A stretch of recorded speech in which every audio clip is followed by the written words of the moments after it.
ونشهد أن محمدًا عبده ورسوله صلى الله تعالى عليه وعلى آله وأصحابه وبارك وسلم تسليما كثيرا كثيرا۔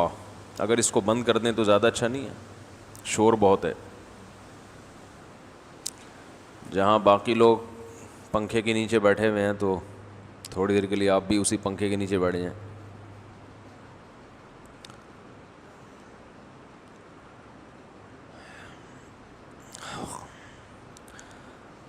اما بعد فاعوذ باللہ من الشیطان الرجیم، بسم اللہ الرحمن الرحیم۔ وَكَذَلِكَ جَعَلْنَاكُمْ أُمَّةً وَسَطًا قال النبی صلی اللہ علیہ وسلم الکیس من دان نفسه وعمل لما بعد الموت۔ قرآن مجید کی ایک آیت میں نے تلاوت کی ہے، نبی صلی اللہ علیہ وسلم کی ایک حدیث پڑھی ہے۔ اللہ تعالیٰ سے دعا ہے اللہ تعالیٰ صحیح طرح سے بات کہنے کی، سننے کی، سمجھنے کی اور پھر ہم سب کو عمل کی توفیق عطا فرمائے۔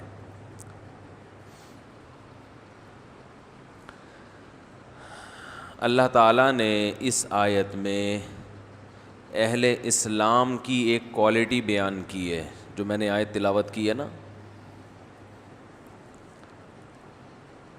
دیکھیے ہم لوگ مختلف قوموں کی تعریفیں بھی کرتے ہیں، برائیاں بھی کرتے ہیں، یہ تو چلتا رہتا ہے۔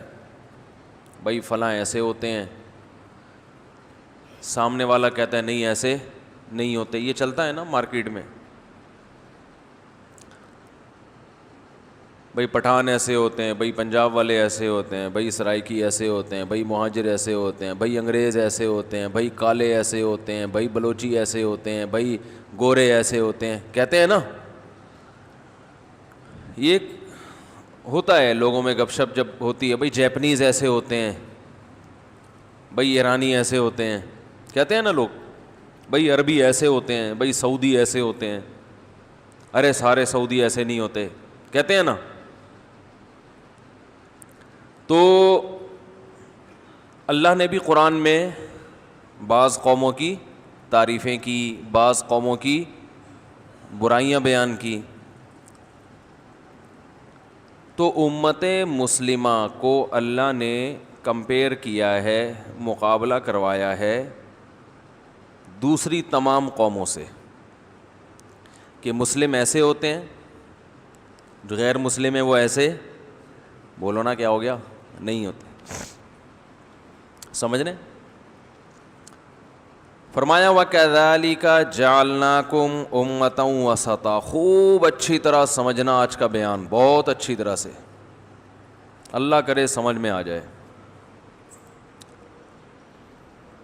اللہ نے فرمایا ہم نے تمہیں معتدل امت بنایا ہے، یعنی مسلم کیسے ہوتے ہیں، بولو نا، معتدل۔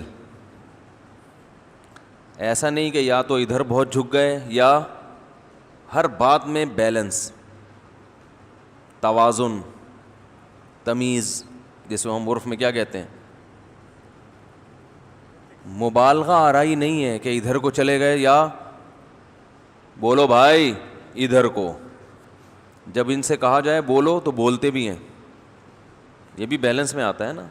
جب چپ رہنے کا کہا جاتا ہے تو کیا کرتے ہیں، چپ رہتے ہیں۔ یہ تو میں اپنی طرف سے تشریح کر رہا ہوں۔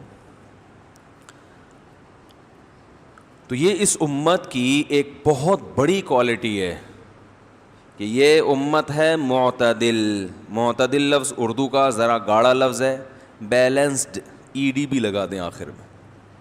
کیا ہے یہ؟ معتدل۔ اب معتدل کو انگلش میں، وہ انگلش کے ٹیچر بیٹھے ہوئے ہیں وہی بتائیں گے کیا کہتے ہیں، واللہ عالم۔ معتدل کا جو صحیح ترجمہ انگلش میں وہ ان سے پھر بعد میں پوچھ لیں ٹھیک ہے نا۔ تو ہر چیز میں توازن ہے، ہر چیز میں کیا ہے، توازن۔ دیکھو ہماری تعریف ویسے تو کوئی دنیا میں کرتا نہیں مسلمانوں کی، لیکن یہ کتنی بڑی اچھی بات ہے کہ کم از کم اللہ ہماری تعریفیں کر دیتا ہے کہ مسلم کیا ہوتے ہیں، معتدل، توازن ہوتا ہے، جس کو ہم یوں کہتے ہیں غلو کا شکار نہیں ہوتے۔ اب اللہ نے یہ نہیں کہا کہ فلاں معاملے میں تو معتدل ہوتے ہیں فلاں میں نہیں ہوتے، نہ نہ نہ نہ نہ. جب اللہ نے کہہ دیا کہ یہ متوازن ہے تو اس کا مطلب ہر چیز میں کیا ہے؟ بولو نا یار، کیا ہو گیا؟ ہر چیز میں متوازن ہے، ہر چیز میں اعتدال. ہر چیز میں کیا ہے؟ اعتدال. غیر مسلم غلو کا شکار ہو جاتا ہے، توہم پرستی کا شکار ہو جاتا ہے. 13 کا عدد منحوس ہے تو بلڈنگ میں 13ویں منزل بولو بھائی ہے ہی نہیں. 12ویں کے بعد ڈائریکٹ کون سی شروع ہو جاتی ہے؟ 14ویں منزل. یہ پاگل پنا ہے کہ نہیں ہے؟ کیا خیال ہے؟ یا تو زندگی سے اتنی نفرت کہ خودکشی کر کے مار دیں گے اپنے آپ کو، یا موت سے اتنی نفرت کہ وہمی ہو جائیں گے زندگی کی ہوس میں، ساری زندگی ایک دوسرے کا جھوٹا نہیں پی رہے، کوئی بیماری نہ لگ جائے. نارمل حالات میں بھی سوشل ڈسٹینس. چلو وبا پھیلی ہوئی ہے تو ایک الگ بات ہے. مائیکل جیکسن کا تھا نا ہاتھوں میں گلوز، جرمز نہ ٹرانسفر ہو جائیں. اب آپ مائیکل جیکسن کے منہ پہ اگر چھینک دیتے، جو آدمی ہاتھوں میں جرمز برداشت نہیں کر رہا، اس کے قریب کھڑے ہو کر اگر چھینک دو، وہ تو چھینک سے مر جائے گا نا. اور ہو سکتا ہے کسی نے چھینکا ہی ہو، ورنہ 50 سال میں مائیکل جیکسن کی جتنی اچھی صحت تھی، اس عمر میں انسان مرتا نہیں عام طور پر. ہو سکتا ہے کسی ڈاکٹر ہی کو چھینک آ گئی ہو، خوف سے مر گیا ہو. ہمارے ہاں صبح و شام جب چھینکنا ہوتا ہے نا کسی کو، تو کوشش کرتے ہیں کسی کے منہ پہ چھینکیں. کیا خیال ہے؟ کوشش لوگوں کی یہ ہوتی ہے، وہ بندہ نہ ملے تو ایک الگ بات ہے. تو مسجدوں میں دیکھ لیں، وضو خانے میں جب کلیاں کرتے ہیں تو کیا حالت ہوتی ہے، عجیب سا ایک اللہ کی پناہ ہے، بس تو بیان کرنے کے قابل نہیں. کیسے کیسے تھپیڑے پڑے ہوئے نظر آئیں گے آپ کو وضو خانوں میں. تو خیر یہ اچھا کام نہیں ہے کہیں آپ سمجھیں کہ میں تعریفیں کر رہا ہوں مسلمانوں کی. اللہ نے اہل اسلام کی ایک صفت بیان کی کہ ان میں کیا ہوتا ہے؟ اعتدال. کیا ہوتا ہے بھائی؟ اعتدال. اعتدال کی ڈیفینیشن کیا ہے؟ اچھا پہلے تو میں یہ عرض کر رہا تھا کہ جب اللہ نے کہہ دیا کہ معتدل امت ہے، اور اللہ نے کسی خاص چیز کو ہائی لائٹ نہیں کیا کہ اس معاملے میں معتدل، تو اس سے پتہ چلتا ہے کہ کوئی اسپیسیفک کوئی خاص مثال اس لیے نہیں دی گئی ہے کہ ہر چیز میں معتدل ہے. ارے 2-4 مثالیں بیان کر دی جاتی، 2-4 مثالیں، تو اس کا مطلب یہ ہوتا ہے انہی چیزوں میں ہے، باقیوں میں نہیں. میں فروعی مسائل میں غلو کا قائل نہیں ہوں، لیکن میں جو رفع الیدین کرتے ہیں نا، ان سے کہتا ہوں کہ نہ کرنے والوں کے دلائل بھی کمزور نہیں ہیں، ان کو بھی مان لو. یہ بھی غلو ہے کہ ایک طرف کے دلائل کو تو مان رہے ہو، دوسرے کو بالکل لفٹ ہی نہیں کراتے. یہ میرا موضوع نہیں ہے، درمیان میں گریویاں لگاتا ہوں میں، عادت ہے میری. دھونے والے انسان جب کھا رہا ہوتا ہے نا، کہیں دعوت ہوتی ہے بھائی، کہیں دعوت ہوتی ہے تو آپ فوکس ایک کھانے کو کرتے ہیں، لیکن میزبان کہتا ہے یار یہ بھی میں نے تمہارے لیے بنائے ہیں تو دھونے والے لے لو یہاں سے. کہتا ہے نا مہمان، سوری میزبان، کہ یار یہ اتنا کچھ رکھا ہوا ہے، ٹھیک ہے آپ نہیں کھاتے لیکن میری چاہت کے لیے دھونے والے یہاں سے بھی لے لے. تو بیان کے دوران ہم ایک دھونے والے دائیں بائیں بھی لے لیتے ہیں، وہ بھی لوگوں کی ضرورت ہے. امام ترمذی جو امام بخاری کے شاگرد ہیں، انہوں نے جب رفع الیدین کرنے کی حدیث ذکر کی ہے نا، اس کے نیچے لکھا ہے وَبِهِ يَقُولُ بعض اہل العلم من اصحاب النبی صلی اللہ علیہ وسلم. رفع الیدین کرنا یہ قول اہل علم بعض صحابہ کا ہے. سمجھ میں آ رہی ہے بات؟ اہل علم بعض صحابہ. جب رفع الیدین نہ کرنے کی حدیث ذکر کی ہے تو امام ترمذی کہتے ہیں وَبِهِ يَقُولُ غَيْرُ وَاحِدٍ مِّنْ أَهْلِ الْعِلْمِ مِنْ أَصْحَابِ النَّبِيِّ صلی اللہ علیہ وسلم. یہی قول بہت سارے صحابہ کا ہے اہل علم. سمجھ میں نہیں آ رہی میرا خیال ہے بات؟ یہ قول اہل علم میں بہت سے صحابہ کا ہے. اور کمال کی بات یہ کہ جب رفع الیدین کرنے کا ذکر کیا اور فرمایا کہ یہی قول بعض اہل علم صحابہ کا ہے, تو ان صحابہ کے نام بھی ہائی لائٹ کیے ہیں. لیکن جب یہ ذکر کیا رفع الیدین نہ کرنے کی حدیث, تو نیچے لکھا ہے کہ یہ بہت سارے صحابہ کا قول ہے, ان کے نام ذکر بولو بھائی نہیں کیے. اس لیے کہ جو چیز متعین اور محدود ہوتی ہے اس کا نام لیا جاتا ہے, اور یہ بتانے کے لیے کہ ان کے علاوہ جو تھے وہ سب کیا تھے, بولو بھائی نہیں کرنے کے قائل تھے. اب بات سے بات نکلتی ہے, چلی گئی ہے تو پھر کیونکہ ادھورے کلپ بنتے ہیں پھر لوگ لتاڑتے ہیں. اس میں بعض حضرات یہ کہتے ہیں کہ رفع الیدین کرنے کی حدیثیں زیادہ ہیں, لہذا کرنا سنت ہے, نہ کرنے کی حدیثیں کم ہیں. تو اس میں دو مبالغے ہوتے ہیں, یاد رکھو. کرنے کی حدیثیں یہ جو کہا جاتا ہے نا زیادہ ہیں, میں مانتا ہوں زیادہ ہیں, اتنی نہیں ہے جتنا دعویٰ کیا جاتا ہے. کیونکہ تکبیر تحریمہ والا رفع الیدین کی حدیثیں بھی اس میں ڈال دی جاتی ہیں, سمجھ رہے ہیں نا. اور جن جن مقامات پر رفع الیدین کرنا سنت ہے ان کے علاوہ جو حدیثیں جن سے نہ کرنے کی بھی ثابت ہو رہی ہے وہ بھی اسی میں ڈال دی جاتی ہیں. حالانکہ ان سے ایک میں مثال سے بات سمجھاتا ہوں.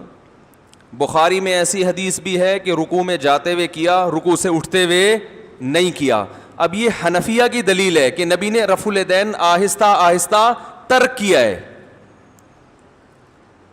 آہستہ آہستہ کیا کیا ہے آپ صلی اللہ علیہ وسلم نے, کیونکہ سنن نسائی کی بالکل صحیح حدیث جس کو علامہ ناصر الدین البانی رحمہ اللہ نے بھی صحیح کہا ہے, اس میں آتا ہے کہ 2 سجدوں کے درمیان بھی نبی نے رفع الیدین کیا ہے.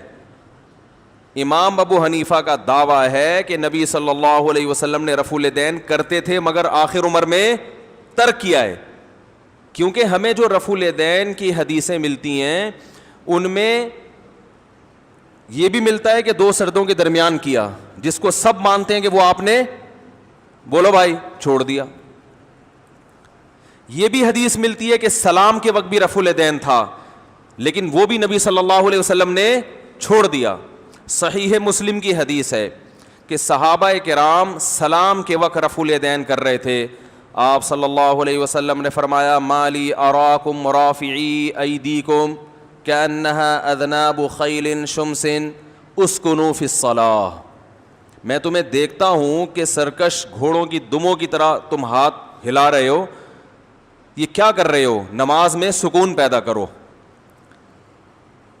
یہ کون سا رفع الیدین تھا, سلام کے وقت. اس پہ یہ بعض حضرات کہتے ہیں کہ بھائی اس کا تو سلام سے تعلق ہے نا, اس کا عام رفع الیدین سے تھوڑی ہے. ہم یہ کہتے ہیں کہ کیا یہ ممکن ہے کہ صحابہ کرام نے سلام کے وقت رفع الیدین خود سے شروع کر دیا ہو نبی کو دیکھے بغیر. اس سے پتہ چلتا ہے کہ نبی کا پہلا عمل سلام کے وقت رفع الیدین بھی بولو بھائی تھا, جو نبی نے ترک کر دیا. لیکن بعض صحابہ کرتے رہے تو آپ نے ان کو منع کیا. بعض لوگ کہتے ہیں کہ جو کام نبی نے خود کیا ہو تو نبی اس پر تنبیہ اتنے سخت الفاظ سے نہیں کر سکتے. بالکل درست ہے, نہیں کر سکتے بشرطے کہ نبی اس پہ قائم ہو. لیکن نبی نے جب ترک کر دیا ایک عمل تو پھر اتنے سخت الفاظ سے اس پہ تنبیہ ہو سکتی ہے. اس حدیث سے پتہ چلتا ہے, سنن نسائی کی حدیث سے پتہ چلتا ہے 2 سجدوں کے درمیان بھی رفع الیدین تھا. صحیح ہے مسلم کی حدیث سے پتہ چلتا ہے کہ سلام کے وقت بھی, بولتے کیوں نہیں بھائی جان, ویسے تو خون پیتے رہتے ہو بیٹھ کے سارا دن, جو ہم بول رہے ہیں تو چپ بیٹھے ہوئے ہو. سلام کے وقت بھی نبی صلی اللہ علیہ وسلم نے رفع الیدین کیا ہے. بخاری ہی کی حدیث ہے جس میں آتا ہے کہ رکوع میں جاتے ہوئے کیا, صحابی رکوع سے اٹھتے ہوئے ذکر نہیں کر رہے. اس سے پتہ اچھا حدیث میں آتا ہے رکوع میں جاتے ہوئے بھی کیا, رکوع سے اٹھتے ہوئے بھی کیا, اور تیسری رکعت کے لیے کھڑے ہوتے ہوئے بھی کیا ہے, یہ بھی حدیث میں آتا ہے. لیکن صحیح حدیث میں یہ بھی ذکر ہے, رکوع میں جاتے ہوئے کا ذکر ہے, رکوع سے اٹھتے ہوئے کا ذکر نہیں ہے. ہم کہتے ہیں جو اٹھتے ہوئے کا ذکر نہیں ہے اس کی علامت ہے کہ اٹھتے ہوئے آپ نے رفع الیدین چھوڑ دیا. جیسے دو سردوں کے درمیان چھوڑا ہے ایسے ہی رکوع میں جاتے ہوئے تو کیا, اٹھتے ہوئے آپ نے کیا کر دیا؟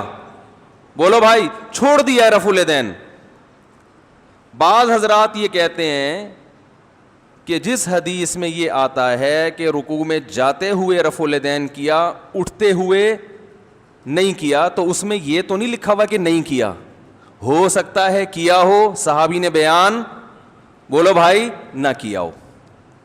ہم یہ کہتے ہیں کہ صحابی اگر کہیں بھی پوری نماز میں رفع الیدین کا تذکرہ ہی نہ کرتے تو ہم کہتے سرے سے انہوں نے رفع الیدین کے مسئلے کو فوکس ہی نہیں کیا. وہ ایک جگہ ذکر کر رہے ہیں اور ایک جگہ نہیں کر رہے. بھائی یا تو سب جگہ ذکر کرتے یا سب جگہ چھوڑتے. ایک جگہ ہائی لائٹ کر رہے ہیں, اٹھتے ہوئے ذکر نہیں کر رہے, اس کی علامت ہے کہ رکوع میں جاتے ہوئے کیا, اٹھتے ہوئے نہیں کیا. تیسری رکعت کے لیے اٹھتے ہوئے کرنا سبھی ثابت ہے, اور یہ بھی ثابت ہے کہ تیسری رکعت کے لیے آپ صلی اللہ علیہ وسلم نے جب قیام کیا تو صحابی نے رفع الیدین کا تذکرہ نہیں کیا, جبکہ دوسرے مقام پہ کیا ہے تذکرہ. تو یہ جو صحابی تذکرہ کرنا چھوڑ رہے ہیں پوری نماز میں ہی نہ کرتے تو ہم کہتے ہیں کہ رفع الیدین کا مسئلہ انہوں نے بیان کیا ہی نہیں ہے. ایک جگہ کر رہے ہیں ایک جگہ نہیں کر رہے, اس کی علامت ہے کہ اس جگہ نہیں کیا نبی صلی اللہ علیہ وسلم نے. بات آ رہی ہے سمجھ میں؟ دوسری بات, پہلی بات یہ سمجھ میں آ گئی کہ یہ جو کہا جاتا ہے نا رفع الیدین کی حدیثیں بہت زیادہ ہیں, اتنی زیادہ نہیں ہے جتنا دعویٰ کیا جاتا ہے. جس رفع الیدین کے یہ حضرات قائل ہیں اس کی حدیثیں بہت کم ہیں, باقی ساری حدیثیں ترک کرنے کی ہیں. اس سے صاف پتہ چل رہا ہے کہ آہستہ آہستہ نبی نے رفع الیدین ترک کیا ہے. اب بالکل لاسٹ والا عمل, بالکل آخری عمل آپ صلی اللہ علیہ وسلم کا کیا تھا؟ امام ابو حنیفہ کا دعویٰ ہے کہ تکبیر تحریمہ کے علاوہ باقی تمام جگہوں پہ آپ نے رفع الیدین بالکل آخری وقت میں آپ صلی اللہ علیہ وسلم نے ترک کر دیا. اس ترک کی لوگ کہتے ہیں صراحتاً دلیل دکھاؤ. یاد رکھو مدعی کے ذمے دلیل پیش کرنا ہوتا ہے, آپ کی مرضی کی دلیل پیش کرنا مدعی کے ذمے نہیں ہے. وہ دلیل صحابہ کا اور تابعین کا عمل ہے کہ صحابہ اور تابعین میں اکثریت رفع الیدین ترک کیا کرتے تھے.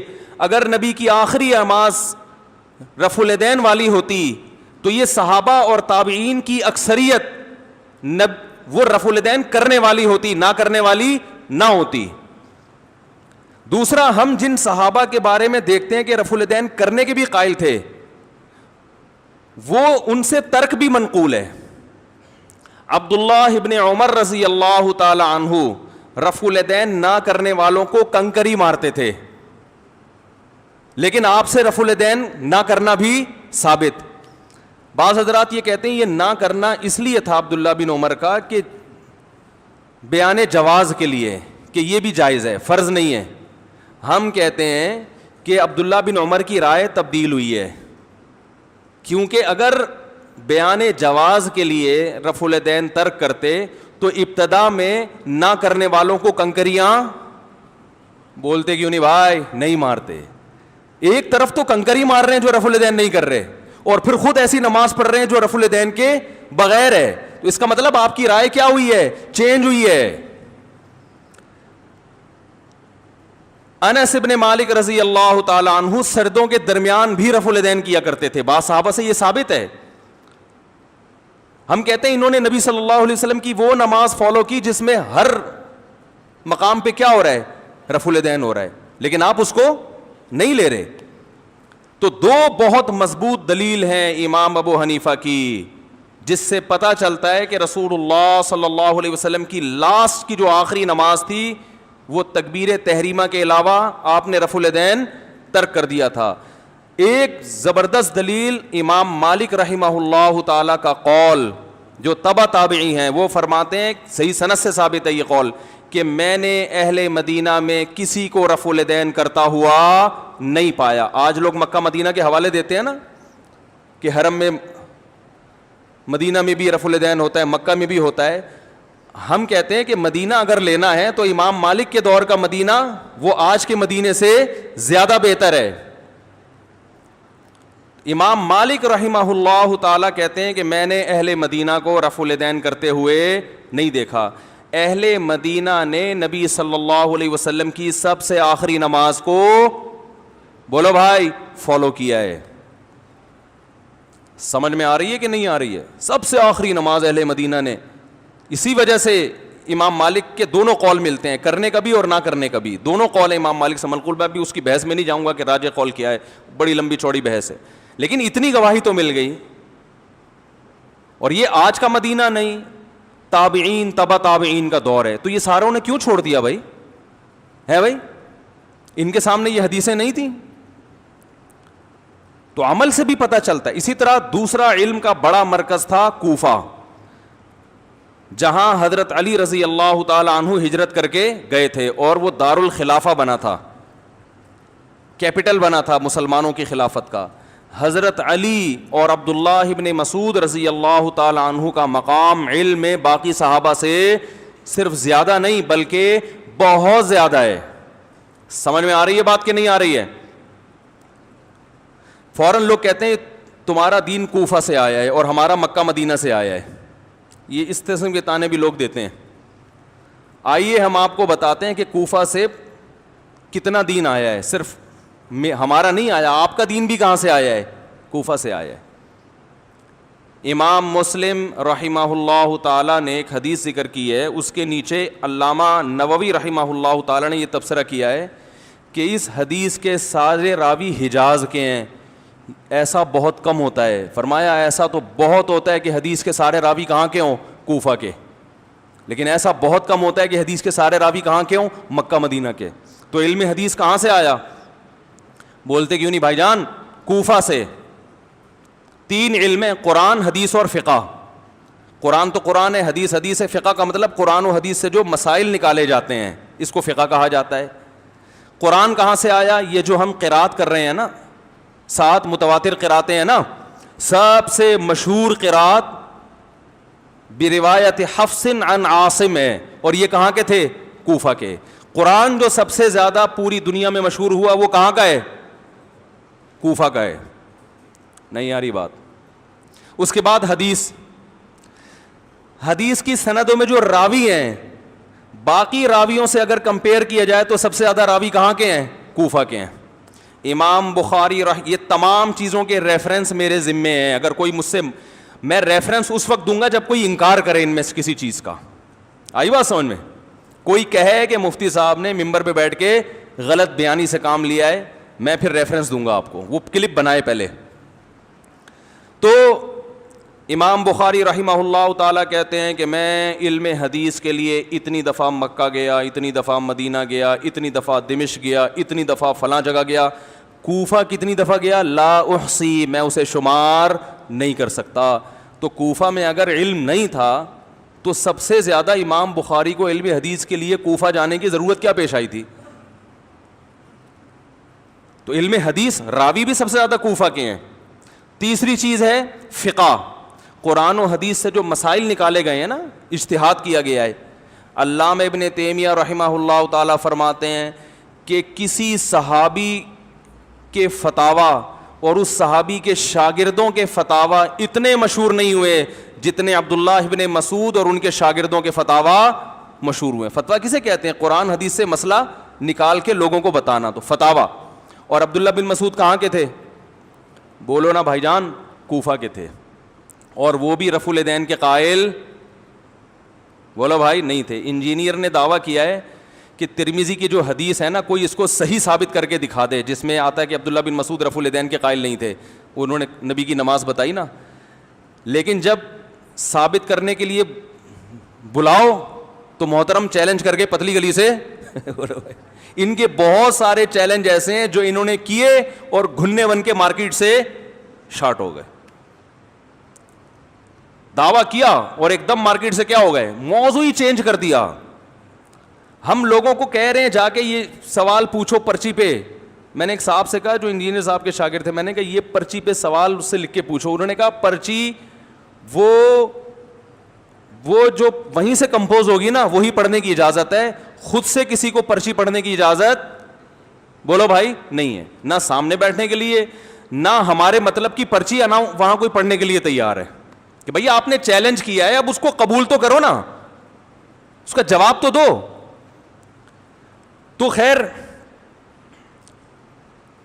اور حضرت علی اور عبداللہ بن مسعود, مسروق الاجدع بہت بڑے تابعی ہیں, بخاری کے راویوں میں سے ہیں, حضرت عائشہ کے شاگرد ہیں.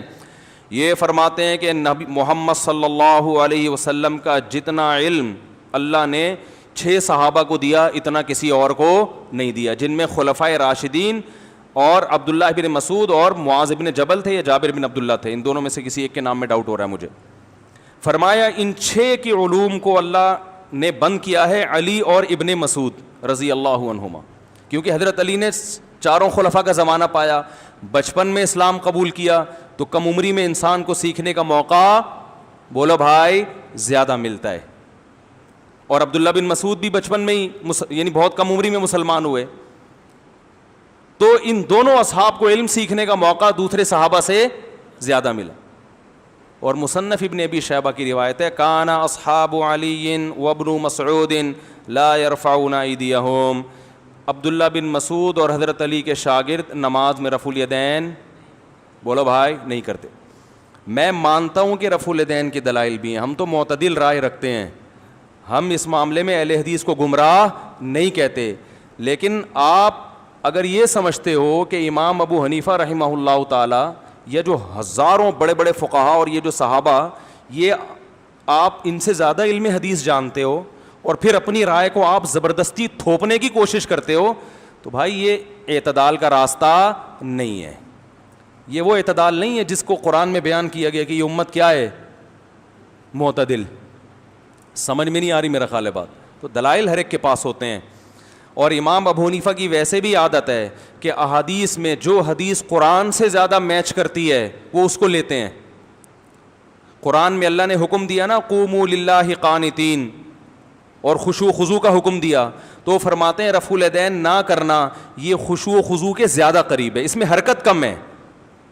اب فوراً فتویٰ لگا دیں گے اچھا رفع الیدین جو کرتے ہیں ان کی نماز ہی خشوع و خضوع والی نہیں ہے. او بھائی ہم ایسا فتویٰ نہیں لگا رہے, رائے ہے نا مجتہد کی کہ نہ کرنے والی حدیث قرآن کے کیا ہے زیادہ قریب, اس میں انسان کو سکون حرکت کم سے کم ہوتی ہے. تو دونوں طرف کی حدیثیں, حرکت والی بھی حرکت نہ کرنے والی بھی, کہہ رہے نہ کرنے والی قرآن کے زیادہ قریب ہے. تو ہر مجتہد کے سوچنے کا الگ انداز ہوتا ہے, آپ ان کی رائے کا احترام کریں, اگر آپ ان کی رائے سے متفق نہیں ہیں نہ مانیں. یہاں اہل حدیث حضرات آتے ہیں, میرے پیچھے نماز پڑھتے ہیں, بیان سنتے ہیں, بہت احترام کرتے ہیں, مجھ سے کئی بار پوچھ چکے ہیں کہ بھائی ہم رفع الیدین کریں نہ کریں. میں کہتا ہوں بھائی آپ کی اگر رائے ہے کہ کرنا ہی ہے تو کر لیں, ضد میں آپ پر کوئی پابندی نہیں لگے گی, نہ کوئی طنز کرے گا آپ. لیکن اگر آپ یہ کہو گے کہ آپ میری نماز کو خلاف سنت ثابت کرنے کی کوشش کرو گے تو بھائی یہ اتنا آسان کام نہیں ہے. فنٹر دنیا میں صرف آپ ہی نہیں ہو کہ آپ کو عشق مصطفیٰ ہے, باقی سارے جو ہے نا وہ ابو حنیفہ کے اندھے مقلد ہیں. ہم اب امام ابو حنیفہ کی اتباع کرتے ہیں علی وجہ البصیرہ, کیونکہ ہمیں پتہ ہے کہ ان کا علم آپ کے علم سے کروڑہ گنا زیادہ, انہوں نے تابعین کا دور دیکھا ہے, آپ نے آج کا دور دیکھا ہے. عبداللہ بن مسعود فرماتے ہیں نا من کان منکم مستنن فلیستن بمن قد مات فإن الحی لا یؤمن علیہ الفتنہ. عبداللہ بن مسعود رضی اللہ تعالیٰ عنہ فرماتے ہیں جو تم میں اتباع کرنا چاہتا ہے تو ان کی کرے جو دنیا سے جا چکے ہیں, زندہ لوگوں پر فتنے کا اندیشہ زیادہ ہے. زندہ کے بارے میں ہے کہ اپنے مقتدیوں کو خوش کرنے کے لیے ایسی باتیں کر رہا ہے, ٹھیک ہے نا, ادھر سے سعودیہ سے ریال مل رہے ہیں اس لیے ایسی باتیں کر رہا ہے, توحید پر بیان تو کر رہا ہے مگر اس کا مقصد توحید نہیں ہے, سعودی عرب سے کیا مقصد ہے, پیسے لینا مقصد ہے. زندوں کے بارے میں سارے احتمالات ہیں. تو کہاں سے کہاں بات چلی گئی, اور بھی بہت کچھ ہے اس پہ کہنے کے لیے, ابھی چھوڑو. خیر جی, تو کیا بات چل رہی تھی یار, بیلنس. تو یہ بھی بیلنس ہی کی بات ہے کہ فروعی مسائل میں اعتدال والی راہ. ہم نے عربوں کو دیکھا ہے, بسا اوقات ہمارے ہاں آیا کرتے تھے, رفع الیدین چھوڑ دیا کرتے تھے, وہ کہتے تھے یہ بھی ایک بڑے مجتہد کا قول ہے, تو سب اسی طرح پڑھ رہے ہیں تو ہم بھی ایسے ہی پڑھ لیتے ہیں, اختلاف نہ کریں ہم. اور ہمارے یہاں دیکھو جو اپنی رائے ہوگی نا تھوپے گا, ٹھوسے گا. مجھے یاد ہے بچپن میں ایک دفعہ نماز پڑھ رہا تھا, ایک صاحب میرے قریب آ کے کھڑے ہو گئے, امام کے پیچھے فاتحہ پڑھنا شروع کر دی زور زور سے مجھے چڑھانے کے لیے. میں مانتا ہوں کہ یہ کسی ایک طبقے میں ایسے غالی نہیں ہے, ہر طبقے میں ہوتے ہیں, ہمارے یہاں بھی ہوتے ہیں. میرا مقصد کسی خاص مسلک پہ رد کرنا نہیں ہے, ہر مسلک میں معتدل بھی ہیں اور فتنہ پرست بھی ہیں. تو ایک صاحب آئے میرے پاس, کھڑے ہو گئے, زور زور سے فاتحہ پڑھنے لگے امام کے پیچھے. مجھے بڑی الجھن ہو رہی تھی, بھائی چپ ہو جاؤ یار, میں ادھر سنوں یا تمہاری سنوں. نماز کے بعد جو ہے نا, میں نے ان سے پوچھا بھائی کیوں, تو پھر وہ حدیث پیش کرنے لگے نا. حدیث میں آتا ہے جو امام کے پیچھے فاتحہ نہیں پڑھتا, جو فاتحہ نہیں پڑھتا اس کی نماز نہیں ہوتی. میں نے کہا یار یہ مجھے ویسے ہی سلام کے بعد بتا دیتے آپ. یعنی جان کر ایسا کام کرنا جس سے دوسرے کے جذبات کیا ہو, مجروح ہوں, اور پھر وہ, کیونکہ اگر وہ یہ نہ کرتے تو میں سلام کے بعد ان سے پوچھتا نہیں. میں نے کہا اگر امام کے پیچھے فاتحہ ہے بھی تو اتنی زور سے, وہ میں بتا رہا تھا نا کہ وہ ایک امام صاحب تقریر کر رہے تھے, حضرت علی نے فرمایا. مجھے خیال ہوا ان سے جا کے بولوں حضرت علی نے کیا اتنی زور سے فرمایا تھا ہے؟ جس طرح حضرت علی نے جتنی آواز سے فرمایا تھا, آپ بھی کیا خیال ہے بھائی؟ ایک تو مائک کی آواز اتنی تیز خطیب صاحب کی, اوپر سے اتنا زور سے چیخ رہے ہیں کہ مقتدیوں کے کان پھٹ رہے ہیں. میں نے ایک دفعہ تقریر سنی, میں نے کہا میرے اندر یہ تقریر سننے کا حوصلہ نہیں ہے, کان پھٹ جائیں گے. تو بھائی حضرت علی نے جتنی آرام سے فرمایا, آپ بھی, حضرت علی کے تو بڑے اچھے اخلاق تھے. تو ایسے ہی اگر نبی نے حکم دیا امام کے پیچھے فاتحہ پڑھو, تو اتنی زور سے پڑھنے کا حکم نہیں دیا کہ دوسرے کو کیا ہو, جو نہ پڑھنے کے قائل ہیں ان کو تکلیف ہو. تو یہ فتنہ ہمارے ہاں یہ زیادہ ہے, باقی دنیا میں نہیں ہے. سعودی عرب میں آپ جائیں, ایک ہی جگہ رفع الیدین کرنے والا ہوگا, ساتھ میں نہ کرنے والا ہوگا. بڑی بڑی پوسٹوں پہ ہر طرح کے لوگ ہیں. وہ لوگ تو اس کا خیال نہیں کرتے. بیت اللہ کی چابیاں جس خاندان کے ہاتھ میں ہے نا, وہ حنفی ہیں, پتہ ہے آپ کو, فقہ حنفی کو فالو کرتے ہیں, وہ رفع الیدین نہیں کرتے. تو نہ وہ سعودی حکومت نے یہ دیکھا کہ یہ چونکہ امام حنیفہ کے فالوورز ہیں تو بیت اللہ کی چابی کم از کم ان کے ہاتھ میں نہیں آنی چاہیے, یہ تو حدیث کو مانتے ہی نہیں ہیں. نہ ان کے علماء نے کبھی احتجاج کیا. لیکن جو حرمین کے امام ہیں وہ حنبلی ہیں, تو اس پہ بیت اللہ کے جو چابی بردار ہیں ان کو کبھی اعتراض, بولو بھائی, نہیں ہوا. اس لیے کہ سب مکاتب فکر, سب کی اصل کیا ہے, قرآن و سنت ہی ہے, سب صحابہ تابعین سے ثابت ہے, تو سب ٹھیک ہے. لیکن کوئی انڈیا یا پاکستان کا بندہ چلا جائے نا, وہ بم بن کے آتا ہے. کورونا سے اتنا سوشل ڈسٹینس ضروری نہیں ہے جتنا اس قسم کے فتنوں سے سوشل ڈسٹینس, بولو بھائی, ضروری ہے. دور سے دیکھو تو سمجھ لو کہ آگے ٹکر مارے گا یہ. خیر, کہاں سے کہاں بات چلی گئی بھائی, جلدی سے بات کو سمیٹیں. دوبارہ اسی ٹون میں آ جاتا ہوں میں, ٹھیک ہے نا. تو اللہ تعالیٰ نے اس امت کی تعریف کی, اور اللہ نے فرمایا کہ یہ امت کیا ہے, بولو بھائی, معتدل. لیکن امت کی حرکتیں دیکھ کے پتہ چل رہا ہے کہ اعتدال کہاں گیا ہوا ہے, بولو بھائی. بس چھوڑو کہاں گیا ہوا ہے, لوگ کہتے ہیں ممبر پہ کیسی باتیں کرتے ہیں مفتی صاحب. کسی بھی چیز میں اعتدال نظر نہیں آ رہا. تو بھائی اللہ کا کلام معاذ اللہ نقل کفر یا تو غلط ہے یا اللہ صحیح ہے, ہم اسلام کو فالو نہیں کر رہے. کیونکہ جب یہ آیتیں نازل ہوئیں تو اس وقت صحابہ کرام تھے, تو وہ اس آیت کا پورا مصداق تھے. ان کی طبیعت میں اعتدال تھا, غلو نہیں تھا. ہماری طبیعت میں اعتدال, بولو بھائی, نہیں ہے. ہر معاملے میں آپ دیکھ لو, ہر معاملے میں. کچھ لوگ ہیں معتدل بھی ہیں, کیونکہ امت گمراہی پہ کبھی جمع نہیں ہو سکتی, لیکن عمومی جو ماحول چل رہا ہے نا وہ عجیب ہی چل رہا ہے. اور خاص طور پر ہمارا پاکستان کا, یہاں اعتدال بالکل بھی نہیں ہے. میں چند مثالیں دیتا ہوں. یا تو بالکل ہی لبرل ہیں, ایک ٹائم کی نماز نہیں پڑھے گا, یا عشق مصطفیٰ میں بالکل آپے سے باہر ہو جائیں گے. وہ کام کریں گے کہ آدمی حیران ہوتا ہے, یار ڈانس ہو رہا ہے عشق مصطفیٰ میں, ہے بھائی, کھا رہے ہیں, حالانکہ عشق مصطفیٰ میں تو کھلانا ہے نا. کھانا کا تو میں نے کہیں بھی, کھانے کا تو حدیث میں آتا ہے کہ سب سے بدترین برتن بھرنے کے لحاظ سے انسان کا پیٹ ہے.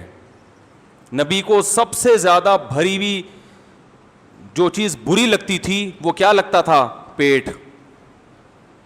کبھی آپ صلی اللہ علیہ وسلم نے پیٹ بھر کے کھانا نہیں کھایا, مگر ہمارے ہاں عشق مصطفیٰ میں کھایا نہیں بلکہ پھوڑا جاتا ہے. ایسا ہے کہ نہیں ہے؟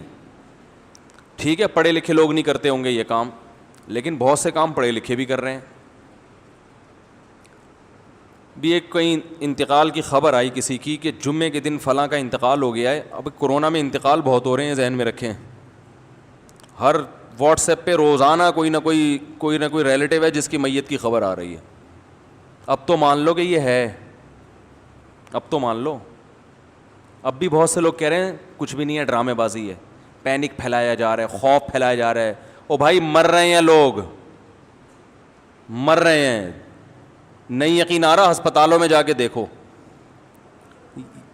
جی کیا کہہ رہے ہیں, کیا کہہ رہے ہیں؟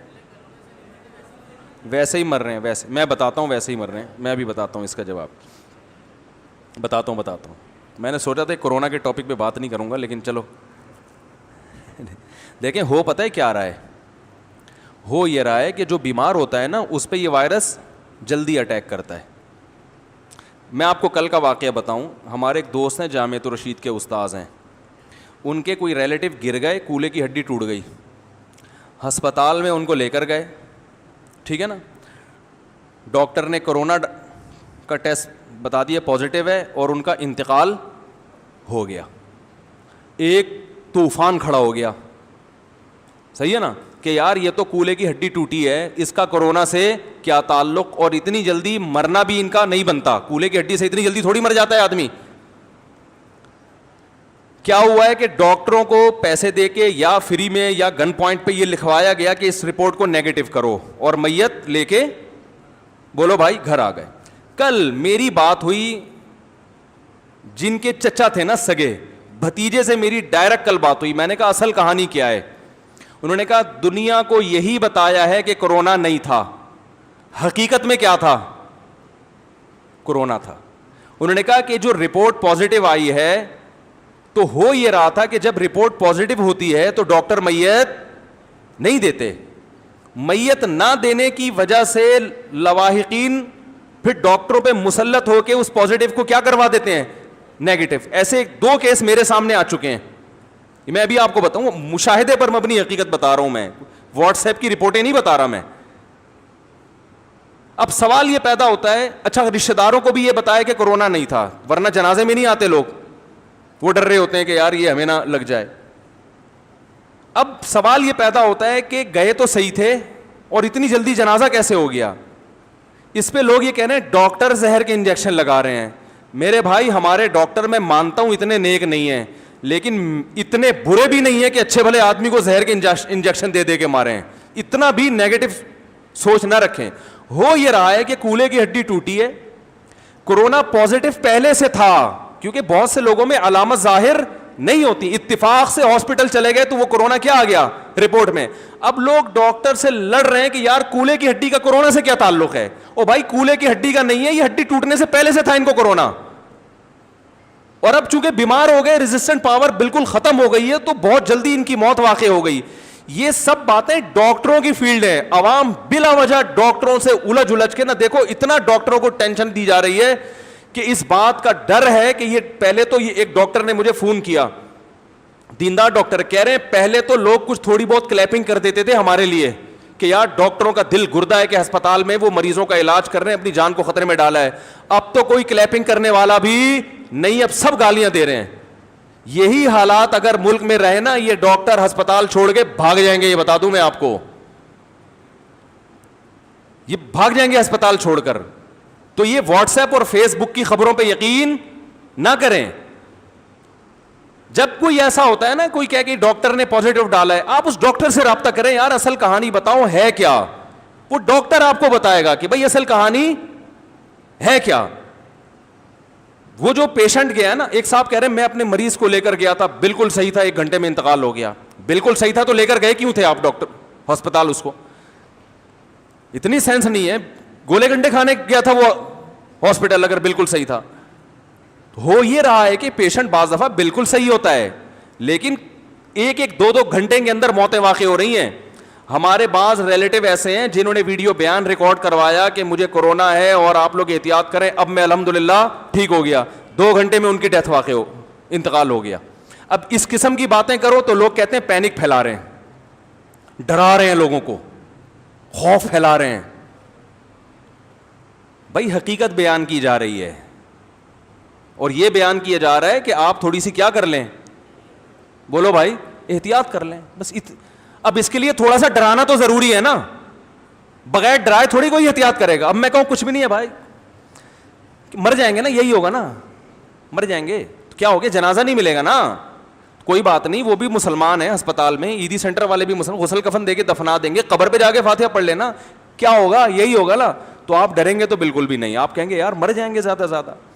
لیکن جتنوں نے مرنا ہے, مرنے والوں کی تعداد اس سے 10 گنا بولو بھائی بڑھ جائے, کیونکہ پھر آپ جھپیاں پا کے ایک دوسرے سے ملیں گے, جیسے کہ عید کے دن ملے ہیں. ہم تو منع کر رہے تھے احتیاط کرو. اچھا ایک بات چل پڑی ہے تو آ گئی ہے, غلط جو ہسپتالوں میں ہو رہا ہے نا, وہ میں بتاؤں آپ کو کیا ہو رہا ہے. یہ باتیں میں ایک بات بتا دوں, حکومت کے کہنے پہ نہیں کہہ رہا, کیونکہ لوگ مجھے بھی حکومت کا پٹھو اور حکومت کی زبان بولتا ہے. گورنمنٹ اگر لوگوں کے ساتھ خیر خواہ ہوتی تو اس بیماری کے پھیلنے سے پہلے حکومت قابو پا چکی ہوتی, کیونکہ امریکہ اور اٹلی کا حال گورنمنٹ دیکھ چکی تھی, جو بے احتیاطیاں انہوں نے کی ہیں دیکھ چکی تھی. ہماری حکومت نے ان سے عبرت حاصل نہیں کی ہے, شیعہ لوگوں کو جلوس نکالنے کی اجازت دے کے اپنا اعتماد کھو دیا. تو یہ گورنمنٹ کی غلطی ہے جس کی سزا قوم بھگت رہی ہے. تو اس لیے ہم گورنمنٹ کی زبان نہیں بول رہے, ہم ڈاکٹروں کی زبان بول رہے ہیں, وہ ڈاکٹر جو ایکسپرٹ ہیں. میں نے اس میں اتنا کچھ سیکھا ہے, میں آپ کو کیا بتاؤں, کیونکہ جب کوئی چیز میں انسان مبتلا ہوتا ہے نا, پھر تحقیق بھی کرتا ہے. یاد رکھو, بہت سے لوگ جن کے نام کے آگے ڈاکٹر لگا ہوتا ہے وہ میڈیکل ڈاکٹر, MBBS ڈاکٹر ہوتے نہیں ہیں. نیوٹریشن جو ہے نا, جو ماہر غذائیات ہوتے ہیں, ان میں اکثر ڈاکٹر نہیں ہوتے. لوگ کیا کر رہے ہیں کہ ایک ماہر, ایک نیوٹریشن ہے جو غذائیات کا ماہر ہے, اور جو ہے وہ 3 پیس سوٹ اور ٹائی میں, اس کے پاس اتنی ڈگریاں اور میڈیکل سائنس کی اصطلاحات بھی وہ سمجھتے ہیں, اور وہ لوگوں کو گائیڈ کر رہے ہیں, سمجھا رہے ہیں, تو لوگ ان کی بات کو سیریس لیتے ہیں. اب ایک نیوٹریشن ہے, بڑے مشہور ہیں, میں نام نہیں لوں گا, انہوں نے کہا کہ اس میں احتیاط کی ضرورت اس لیے نہیں ہے کہ یہ ہر ایک کو لگے گا, آج نہیں تو کل لگے گا, کل نہیں تو پرسوں لگے گا, لہذا اس کا کوئی فائدہ نہیں ہے احتیاطوں کا. جب ایکسپرٹ ڈاکٹر سے اس بارے میں پوچھا گیا, وہ کہتے ہیں بالکل غلط کہہ رہے ہیں, جن ملکوں نے احتیاط کی ہے انہوں نے قابو پا لیا ہے. چائنا جہاں سے شروع ہوا تھا وہاں کافی حد تک کنٹرول میں ہے, جو گڑھ تھا اس کا. اٹلی میں کچھ کنٹرول ہو گیا احتیاط کی وجہ سے. تو ایک آدمی مشورہ دے رہے کہ احتیاط نہ کرو, ساری دنیا کے بڑے بڑے ممالک احتیاط کروا رہے ہیں, ڈاکٹرز ایک طرف ہیں, آپ ان لاکھوں ڈاکٹروں کو چھوڑ کر ایک آدمی کی بات مان رہے ہو, تو اس کا مطلب فالٹ کہاں ہے, آپ کے اندر فالٹ ہے. تو ابھی وہ دیکھو نا کیسے کیسے نسخے, ادرک کا قہوہ پی لیں, زیتون کے قطرے ٹپکا لیں, اور سنا مکھی, اس کے کتنے فضائل چلے تھے ابھی, اس کی وجہ سے کیا نقصان ہوا, لوگوں کو جلاب لگے, موشن لگے, وہ گرم ہوتی ہے, موشن سے آدمی کی ویسے بھی امیونٹی سسٹم کیا ہو جاتا ہے, ڈاؤن ہو جاتا ہے. جن کو نہیں بھی ہونا تھا ان کو بھی اٹیک ہوا ہے. تو یہ جو ٹوٹکے آ رہے ہیں نا, ایک صاحب نے کہا کہ بلڈ لے کے دوسرے میں ٹھوک دیا جائے, علاج دریافت ہو گیا. ایک حکیم صاحب کا بھی میں نے آڈیو سنی کہ خون, اصل میں جب یہ کورونا اٹیک کرتا ہے تو خون گاڑھا ہو جاتا ہے, خون گاڑھا ہوتا ہے تو پتلا کر دو تو صحیح ہو جاتا ہے. تو میں آج کل لوگوں کی خون پتلا کرنے میں لگا ہوا ہوں. میں نے کہا حکیم صاحب خدا کا واسطہ یار, اللہ کو مانو, الو نہ بناؤ لوگوں کو, آپ بولو مجھے نہیں اس کا علاج پتا, بس ختم. تو بہت طبیعت سے, اور یہ صرف پاکستان میں ہو رہا ہے, گوروں میں ہو رہا ہے تھوڑے پیمانے پر, گوروں میں بھی ایسے کچھ سرفرے ہوتے ہیں, پوری قوم ایک طرف, وہ اپنی کمپنی مشہور, اپنے یوٹیوب چینل کو گرو کرنے کے لیے اٹھ کے ایک بیان داغ دے گا, اور کوئی انگلش کی کتابیں, ناول وغیرہ, پاکستانیوں کو کیا پتہ یہ کیا ہے ٹھیک ہے نا, کچھ انگلش کی کتابیں سامنے رکھ دیں اور کہا کہ یہ سب ڈرامہ ہے, ٹوپی ڈرامہ ہے, کچھ بھی نہیں ہے. تو لوگ کہتے ہیں انگریز انگلش میں بیان کر رہا ہے. تو یاد رکھو جیسے ہمارے ہاں ہوتے ہیں کچھ سرپھرے ہوتے ہیں, پوری قوم ایک طرف, ان کی اپنی رپورٹ آ رہی ہوتی ہے, تو گوروں میں بھی ایسے لوگ ہوتے ہیں لیکن کم ہوتے ہیں. ہمارے ہاں ہول سیل کے حساب سے ہیں, ان کے ہاں تھوڑے ہیں. تو وہ بھی ایسے کرتے ہیں, پوری قوم ایک طرف جا رہی ہے تو کچھ نہ کچھ کلپ بنا کے ڈال دو, چلے گی. دیکھو چلتی وہ چیز ہے جو قوم سے ہٹ کر ہو, وہی باتیں جو سب کر رہے ہیں اگر وہ کریں. دیکھو میں نے کلپ ریکارڈ کروایا تھا, کتا حلال, ایک آدمی نے کہا نا, دعویٰ کیا تھا نا کتا حلال ہے. ایک آدمی نے فتویٰ دیا کہ کتا حلال ہے. لوگوں نے کہا یہ کیسے ہو گیا؟ اس نے کہا میرے پاس دلائل ہیں بھائی. یار آج تک سنتے آئے ہیں کتا حرام ہے, کہہ رہے یہ سب 2 نمبر مولوی ہیں جو کتے کو حرام کہتے ہیں, اصل میں سب کی دکانیں چل رہی ہیں نا, تو میں پھکی لے کر آ جاؤں پھکی. تو لوگوں نے کہا دلائل دو. اس نے کہا ایسے نہیں, مناظرہ کروں گا کھلے عام, ساری دنیا دیکھے گی, اس میں ثابت کروں گا کہ کتا کیا ہے, حلال ہے. اب جناب اس کا چیلنج کوئی قبول ہی نہیں کر رہا. جو مفتیان کرام میں بول رہے ہیں ہم اس کو لفٹ کیوں کرائیں, یہ کیا ہے, یہ پہلے یہ تو ثابت کرے کہ یہ بھی کوئی بہت بڑی فلم ہے, کوئی فنٹر ہے. لیکن اس نے کہا دیکھو میرا چیلنج اس لیے قبول نہیں ہو رہا کہ ان کے پاس دلائل نہیں ہے. بالآخر وہ لوگوں نے علماء کو مجبور کیا, حضرت کچھ تو مناظرہ کریں. اس نے کہا مناظرہ 4 آدمیوں میں نہیں ہوگا, کھلے عام. اب وہ خبر پھیلتی بڑا اسٹیج لگا, لاکھوں لوگ جمع ہو گئے, ادھر بڑے بڑے پگڑیاں پہن کے علماء آ گئے, یہ جناب ایک طرف, بڑا نام پھیل گیا جی اس کا. اس نے کہا بھائی بات یہ ہے کہ کتا تو حرام تھا, حرام ہی ہے, مجھے دنیا میں کوئی جانتا ہی نہیں تھا. اب کم از کم جہاں بھی جاؤں گا لوگ سلام کریں گے, اچھا وہی ہیں. تو مشہور ہونے کا ایک طریقہ یہ ہوتا ہے کہ پوری قوم جس طرف جا رہی ہے نا, آپ ایک شوشہ چھوڑ دیں اور پتلی گلی سے نکل جائیں. یاد رکھو ہم نے تجربوں سے ایک بات سیکھی ہے, جو جس فیلڈ کا نہیں ہے نا اس کو اس میں ٹانگ اڑانے مت دو. دیکھو علماء کرام میں کچھ علماء ایسے ہوتے ہیں جو مدرسوں سے فارغ ہوئے علم حاصل کرنے کے بعد, اس کے بعد پھر وہ علم کو اوڑھنا بچھونا نہیں بناتے, بلکہ وہ واعظ و نصیحت میں لگ گئے یا تبلیغ میں زندگی لگا دی انہوں نے. درس و تدریس سے ان کا واسطہ کم رہتا ہے. ان علماء کی استعداد میں اور وہ علماء جن کا اوڑھنا بچھونا علم ہو, ان دونوں کی صلاحیت میں زمین آسمان کا فرق ہوتا ہے.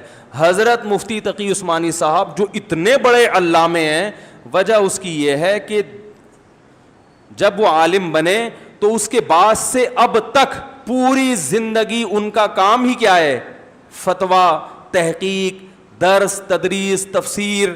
صحیح ہے نا؟ تو مدرسے سے ہی منسلک ہیں وہ. آپ مجھے بتاؤ ایک ڈاکٹر MBBS کر کے وہ آ جائے اور گولا گنڈا بیچنا شروع کر دے, تو آپ اس کی ڈگری سے متاثر ہو گئے ہیں بھائی؟ آپ جاؤ گے 10 سال کے بعد اس سے علاج کرانے, وہ کہے گا یار میں نے MBBS کیا ہوا ہے, دیکھو پراپر ڈاکٹر ہوں میں, اور ہاؤس جاب بھی 2 سال کی 1 سال کی کر چکا ہوں میں. آپ بولو گے بھائی آپ نے کیا ہے, لیکن اس کے بعد آپ اس کے علاوہ دنیا کا ہر کام کر رہے ہیں. ایکسپرٹ ڈاکٹر اس کو نہیں کہتے جس نے MBBS کر لی ہے, کرنے کے بعد وہ اپنے شعبے میں اس نے ایک زندگی کھپائی ہو. پھر ہر ڈاکٹر کو ہر فیلڈ میں معلومات نہیں ہوتی. ہمارے ایک استاذ ہیں, ان کو بلڈ پریشر کی بیماری ہے. مجھے کل انہیں اپنا واقعہ سنایا کہ میں نے ایک بہت ایکسپرٹ ڈاکٹر تھے, ان کو میں نے فون کیا کہ بلڈ پریشر میں یہ دوا کھانا مناسب ہے, یہ کھانا. تو انہوں نے کہا دیکھیں میری فیلڈ بلڈ پریشر نہیں ہے, میں چائلڈ اسپیشلسٹ ہوں, تو آپ یہ کسی اس ڈاکٹر سے پوچھیں جس کی فیلڈ کیا ہے. کہتے ہیں مجھے اچھا لگا کہ دیکھو یہ پڑھا لکھا ہونے کی علامت ہے. ہمارے ہاں جس کی جو فیلڈ نہیں ہے نا, سب سے زیادہ ایکسپرٹ وہ اسی میں ہوگا. خون پتلا کر کے کرونا کا کیا کر رہا ہے, ادرک کے قہوے پلا پلا کے, نیمبو چٹا چٹا کے کیا ہو رہا ہے. اگر یہ اتنا آسان ہوتا میرے بھائی تو یہ پاگل ہے. یہ ساری دنیا جو ہے لاک ڈاؤن کی وجہ سے اربوں کھربوں روپے کی مالیت کا بیڑا غرق ہو گیا جہاز فضائی کمپنیوں کا, لاکھوں لوگ بے روزگار ہو گئے. ان کے لیے ادرک اور لیمو کو اتنا مشکل کام تھوڑی ہے یہ. تو اس لیے بھائی اگر ایکسپرٹ ڈاکٹر تک آپ کی رسائی ہے تو ٹھیک ہے, نہیں تو چپ کر کے بیٹھ جاؤ آرام. جیسے ساری دنیا چل رہی ہے نا ایسے چلو. میں نے ایک بیان کیا تھا کہ ماحول کے, بھائی میری گھڑی صحیح ٹائم بتا رہی ہے, کیا ٹائم ہو رہا ہے؟ 16 ہو رہے ہیں نا. اچھا یہ گھڑی 2:45 بجا رہی ہے. ہاں تو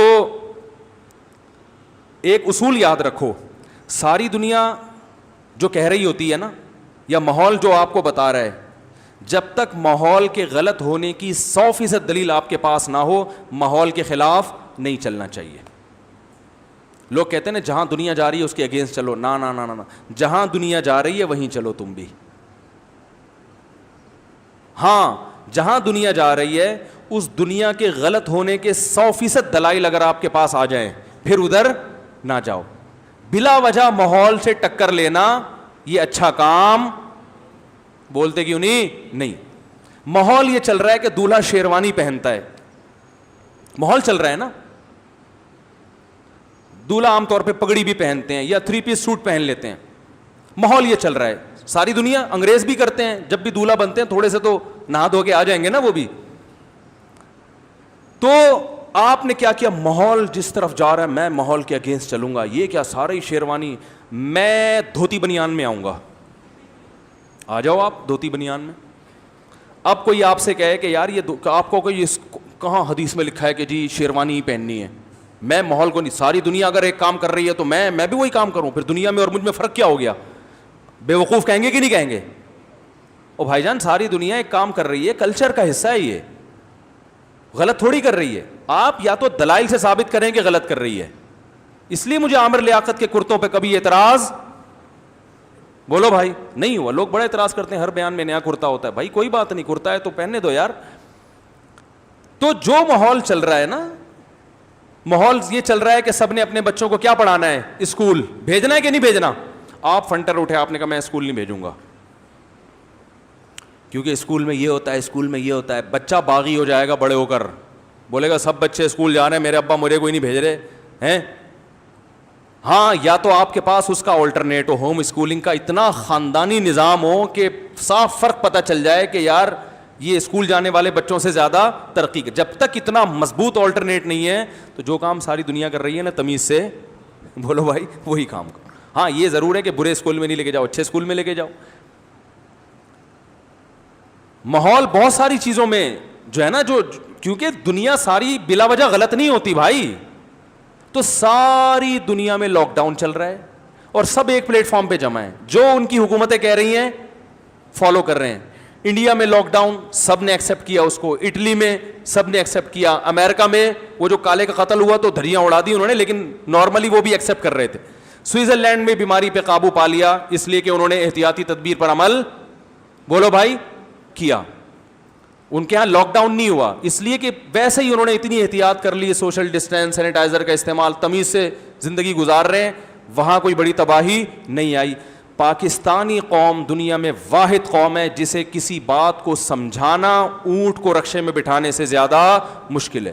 ہر طرف مختلف قسم کی رائے آنا شروع. آپ بولو بیماری پھیل رہی ہے, نہیں پھیل رہی, ہے ہی نہیں, سب بکواس ہے. پہلے 6 مہینے آپ کو یہ مناظرہ کرنے میں لگیں گے کہ ہے, پھر 6 مہینے اس میں لگیں گے, مان لیا ہے نا, دیکھ لیا اپنی, ہاں ہے, میرے ماموں کو بھی ہوا تھا, ہاں ہے. اب ہے تو سازش ہے, کیا ہے یہ؟ اب 6 مہینے یہ سمجھانے میں لگیں گے بھائی سازش نہیں ہے, قدرت کی طرف سے بھی بیماریاں آتی ہیں, اور اگر سازش ہے بھی تو کرنی تو پھر بھی احتیاطی ہے نا. 6 مہینے یہ سمجھانے میں لگیں گے, کتنے مہینے ہو گئے؟ 12 مہینے. پھر جب یہ مان جائے گا ہاں ہے, اتنا نہیں ہے جتنا ڈرایا جا رہا ہے, اتنا, بولو بھائی اگلا اسٹیپ کیا ہوگا؟ اتنا نہیں ہے, پینک پھیلایا جا رہا ہے. مولانا طارق جمیل صاحب کے خلاف میں نے نیگیٹو کمنٹس دیکھے لوگوں کے, ان بیچاروں نے اپنی خیر خواہی میں احتیاط کا حکم دیا, خود بھی آئسولیٹ ہو گئے, تو ان کے پیچھے پڑ گئے ہیں لوگ. یہ دیکھو ایک آدمی تمہاری خیر خواہی کر رہا ہے, ان کا کیا پیسے مل رہے ہیں گورنمنٹ سے ان کو, تو تیسرا شوشہ کیا چھوڑا جا رہا ہے؟ پینک, خوف پھیلایا جا رہا ہے. اتنا نہیں ہے, 6 مہینے یہ سمجھانے میں لگیں گے کہ اتنا ہے. اب لوگوں نے یہ بھی مان لیا کہ ہے, موتیں بہت, موت کا ریشو پہلے سے بڑھ گیا ہے. 3 دن کے اندر میرے واٹس ایپ پہ جو ہمارے ریلیٹیوز کی موتوں کی خبریں آئی ہیں نا, میں دعوے سے کہتا ہوں پوری زندگی میں 3 دن کے اندر اتنی موتیں میں نے نہیں سنی ہے جتنی اس 3 دن کے اندر میں نے اپنے ریلیٹیوز میں سن لی ہیں. موت کا ریشو بڑھ گیا. تو اب اگلا 6 مہینے یہ سمجھانے میں لگیں گے, لوگ کہہ رہے ہیں مر تو رہے ہیں مگر کورونا کی وجہ سے نہیں, مگر بولو نا بھائی, یہ زبردستی ڈاکٹر مار رہے ہیں, یہ ڈاکٹر ہیں جو قاتل ہیں. اب 6 مہینے قوم کو یہ سمجھانے میں لگیں گے کہ کس کی وجہ سے مر رہے ہیں, دیکھو یہ ہارٹ اٹیک سے جو مر رہا ہے نا, وہ ہارٹ اٹیک سے رہا ہے, مگر اٹیک ہوا کیوں ہے اس کو؟ اس کی جو قوت مدافعت ہے کورونا کے اٹیک کی وجہ سے کیا ہو گئی ہے؟ کم ہو گئی ہے. میں نے پرسوں جنازہ پڑھایا, 40 سالہ خاتون تھی, شوگر کی وجہ سے انتقال ہوا تھا. بات آ رہی ہے؟ سنو میری بات. ان کے سگے بھائی نے مجھے بتایا کہ کورونا ان کا پازیٹو تھا. شوگر تو بہت پہلے سے تھی ان کو, کورونا پازیٹو ہونے کی وجہ سے وہ شوگر کے خلاف نہیں لڑ سکی اور ان کا انتقال ہو گیا. انہوں نے خود مجھے بتایا کہ میں نے اپنے تعلقات استعمال کر کے کورونا کو نیگیٹو کروایا ہے تاکہ میت مجھے مل جائے, اور رشتہ داروں میں یہی مشہور کرایا کہ کورونا بولو بھائی نہیں ہے, کیونکہ ایک خوف و ہراس پھیل جاتا ہے. جنازہ میں نے پڑھایا ان کا. تو ہارٹ اٹیک سے مر رہا ہے کوئی, شوگر سے مر رہا ہے, وہ ڈاکٹر جب کہتا ہے نا پازیٹو ہے تو بلا وجہ ڈاکٹر کو کہنا جھوٹ بول رہا ہے. اور یہ دنیا کا سب سے بڑا جھوٹ ہے کہ کرونا کا کیس بنانے پر ڈاکٹر کو پیسے ملتے ہیں. ڈاکٹر کو ایک دھیلا بھی بولو نا بھائی نہیں ملتا. کورونا میں ڈالنے میں ڈاکٹر کو کچھ بھی نہیں مل رہا. اس میں جو باقی جو مسائل کھڑے ہیں نا, یہ جو بڑا مسئلہ ہو رہا ہے نا, جو خطرناک, وہ یہ ہو رہا ہے کہ پرائیویٹ ہسپتالوں نے علاج کی فیسیں بڑھا دی ہیں, جو کہ انتہائی غیر اخلاقی حرکت ہے. اس وقت قوم کا ساتھ دینے کے لیے اپنے چارجز ان کو کم کرنے چاہیے تھے, انہوں نے اس کو کیا بنا لیا؟ بزنس. یہ ایک نیگیٹو چیز ہے جس کے خلاف آواز اٹھنی چاہیے. اللہ تعالیٰ عمل کی توفیق عطا فرمائے. جمعے کی نماز کے بعد جنہوں نے بیٹھنا ہوگا بیٹھیں, اس ٹاپک پہ میں تھوڑی سی مزید بات کروں گا. اچھا, یہ میں ایک چھوٹی سی بات کا جواب دے دوں, پھر میں سوالات کا جواب دیتا ہوں. 2 چیزوں کا جواب دینا ہے میں نے. یہی جو میں نے ابھی بیان کیا نا, پینک پھیلایا جا رہا ہے, ڈرایا جا رہا ہے, یہ ڈرایا اس لیے جا رہا ہے تاکہ احتیاط کرو. اس کا مقصد آپ کو خوفزدہ کر کے مارنا نہیں ہے. دیکھو میں ایک مثال دوں, ہم جب چھوٹے تھے نا تو ہماری رہائش تھی نیول کالونی میں, سمندر وہاں سے قریب ہے, نیوی کی آبادی ہے. میرے والد صاحب چونکہ نیوی میں تھے تو اطلاع آئی تھی کہ سمندری طوفان آ رہا ہے. میری عمر اس وقت 8-10 سال ہوگی, اور بہت مستند خبر تھی کہ کراچی کی طرف سمندری طوفان ہے جو ادھر منوڑا پہ ہٹ کرے گا اور بہت سارے علاقوں کو لپیٹ دے گا. تو ہم نے کیا کیا, ہم رمضان بھی تھا, ہماری والدہ نے ہمیں صبح صبح اٹھا دیا 4 بجے, اور گرمیوں کے روزے تھے, اٹھا دیا کہ بھئی دعائیں مانگو اور طوفان کا بڑا شدید خطرہ ہے. ہم نے سحری بھی کی, روزہ بھی رکھا, دعائیں میں بھی لگ گئے. ایک چیز اس میں دیکھنے میں آئی کہ جتنے دنیا دار لوگ تھے بھاگ گئے, دیندار لوگ نمازوں میں لگ گئے کہ موت تو ایک دن کیا ہے, آنی آنی ہے. اب احساس ہوتا ہے کہ دینی لحاظ سے کتنی غلط تربیت کی جا رہی ہے. مجھے اب وہ بچپن کا واقعہ اب یاد آتا ہے. اللہ کی قدرت ہوئی, وہ طوفان ٹل گیا. نہیں ٹلتا تو آج میں آپ کے سامنے یہاں نہیں بیٹھا ہوا ہوتا, انا للہ ہمارا ہو چکا ہوتا. وہ طوفان نے ہٹ گیا پھر ٹھٹھا کی طرف, اور ٹھٹھا کو بری طرح تباہ کر دیا تھا اس نے. اس میں داڑھیوں والے بھی گئے ہیں, تہجد گزار بھی گئے, ٹھیک ہے نا. نماز پڑھنا ضروری تھا اس وقت طوفان کو روکنے کے لیے, دعائیں مانگنا ضروری تھا, مگر اس علاقے سے بھاگ کر گورنمنٹ نے بسیں بھی بھیجی تھی کہ بیٹھ کے نکل لو پتلی گلی سے. لوگ نہیں مان رہے کہ بھائی موت تو ایک دن آنی ہی آنی ہے, یقیناً آنی ہے, لیکن کب آنی ہے یہ پتہ ہے. اس لیے ہمیں احتیاط کا حکم ہے کہ نکل لو پتلی گلی سے. یہاں سے ہونا یہ چاہیے تھا کہ ہمیں بسوں میں بٹھایا جاتا, ہم وہاں سے بھاگتے اور تسبیح ساتھ لے کے جاتے کہ راستے میں اللہ کا بھی ذکر کرتے رہیں گے, دعائیں بھی مانگتے رہیں گے, طوفان ٹلنے کی دعا بھی مانگیں گے, اور جہاں محفوظ مقام پہ پہنچے تو وہاں مصلی بچھا کے دعائیں ہی دعائیں. تو ہمارے ہاں دینی لحاظ سے لوگوں کو بہت مس گائیڈ کیا جاتا ہے. میں اکثر ایک واقعہ سناتا ہوں, دوبارہ سن لیں, یہ بہت اہم باتیں, اللہ کا واسطہ غور سے سن لیں ان کو, تاکہ میرا خون پینا بھی لوگ بند کر دیں. مجھ سے کل کسی نے پوچھا آپ کے فینس کا کیا حال ہے. میں نے کہا آج کل گرم ہوائیں پھینک رہے ہیں ہمارے فینس جو ہے نا, وہ کہہ رہے ہیں لوگوں کو ڈرا رہا ہے, الٹی باتیں کر رہا ہے. اس موقع پہ تو توکل سکھانا چاہیے, اس موقع پہ تو لوگوں کو بتانا چاہیے کہ ڈرو نہیں, صحیح ہے نا, جمے رہو, اور وغیرہ وغیرہ. تو سنو میری بات غور سے. میں ایک اکثر واقعہ بیان کرتا ہوں, فرضی واقعہ ہے, لیکن اس سے جو سبق حاصل ہوتا ہے وہ بالکل ٹھیک ہے. ایک گاؤں میں کسی نے اطلاع دی کہ سیلاب آ رہا ہے. کوئی بندہ آیا, اس نے گاؤں میں والوں کو بتایا بھائی یہاں سیلاب آ رہا ہے, اتنا تیز پیچھے سے بہاؤ ہے کہ سب تباہ ہو جائیں گے. جنہوں نے بھاگنا تھا بھاگ گئے. ایک مضبوط ایمان والا ڈٹا رہا. اس نے کہا ابے وہیں فالتو کی باتیں, پہلے تو مان نہیں رہا تھا, پھر جب یقین آیا کہ بھائی سیلاب آ رہا ہے تو اتنا تیز نہیں ہے, پھر جب پتہ چلا بہت اسپیڈ ہے, تو اس نے کہا بچانے والا کون ہے؟ اللہ. ہم نے تو بہت سے لوگوں کو دیکھا احتیاطی تدبیریں اختیار کی ہیں, سیلابوں میں پھر بھی مر گئے, اور بہت سے لوگ بھاگے تو وہاں جہاں بھاگے تھے وہاں کسی کھڈے میں گر گئے. وہ ایسے واقعات بھی بہت ہوتے ہیں نا, کہ ابے بہت سے ہم نے دیکھے احتیاط کرتے ہیں پھر بھی مرتے ہیں. بہت سے گٹکا کھانے والے ایسے ہیں جن کو کینسر نہیں ہوتا منہ کا, اور بہت سے ایسے ہیں جو گٹکے نہیں کھاتے پھر بھی منہ کے کینسر سے ان کا انتقال ہوا. تو اس بیس پہ اب صبح شام گٹکے پھوڑے جا رہے ہیں. ٹھیک ہے نا. میں نے گٹکے کے خلاف ایک بیان کیا تھا کہ منہ کا کینسر ہو رہا ہے, مر گئے بہت سے لوگ. ایک صاحب نے کہا میرے دادا 85 سال کے ہیں, گٹکا بھی کھاتے ہیں, پان بھی کھاتے ہیں, سگریٹ بھی پیتے ہیں, نسوار بھی کھاتے ہیں, پھر بھی زندہ ہیں. تو میں نے کہا بھائی یہ کیس ہو گیا. میں نے کہا اگر یہ چاروں چیزیں نہ کھاتے نا تو جتنی صحت اچھی ہے اس سے ڈبل اچھی ہوتی. تو دماغ صحیح سوچو گے نا تو صحیح سمت میں جائے گا, الٹا سوچو گے تو الٹا کی بھی واقعات ہیں, وہ سنا دیتا ہوں. پہلے ایک نوجوان جو ہے نا سگریٹ پی رہا, بچہ سگریٹ پی رہا تھا.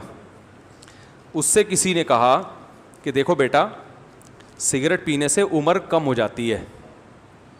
صحیح بات کی کہ نہیں کی؟ بچے کی سوچ تھی نیگیٹو. بچے نے جواب دیا کہ میرے دادا تو 90 سال کے ہیں.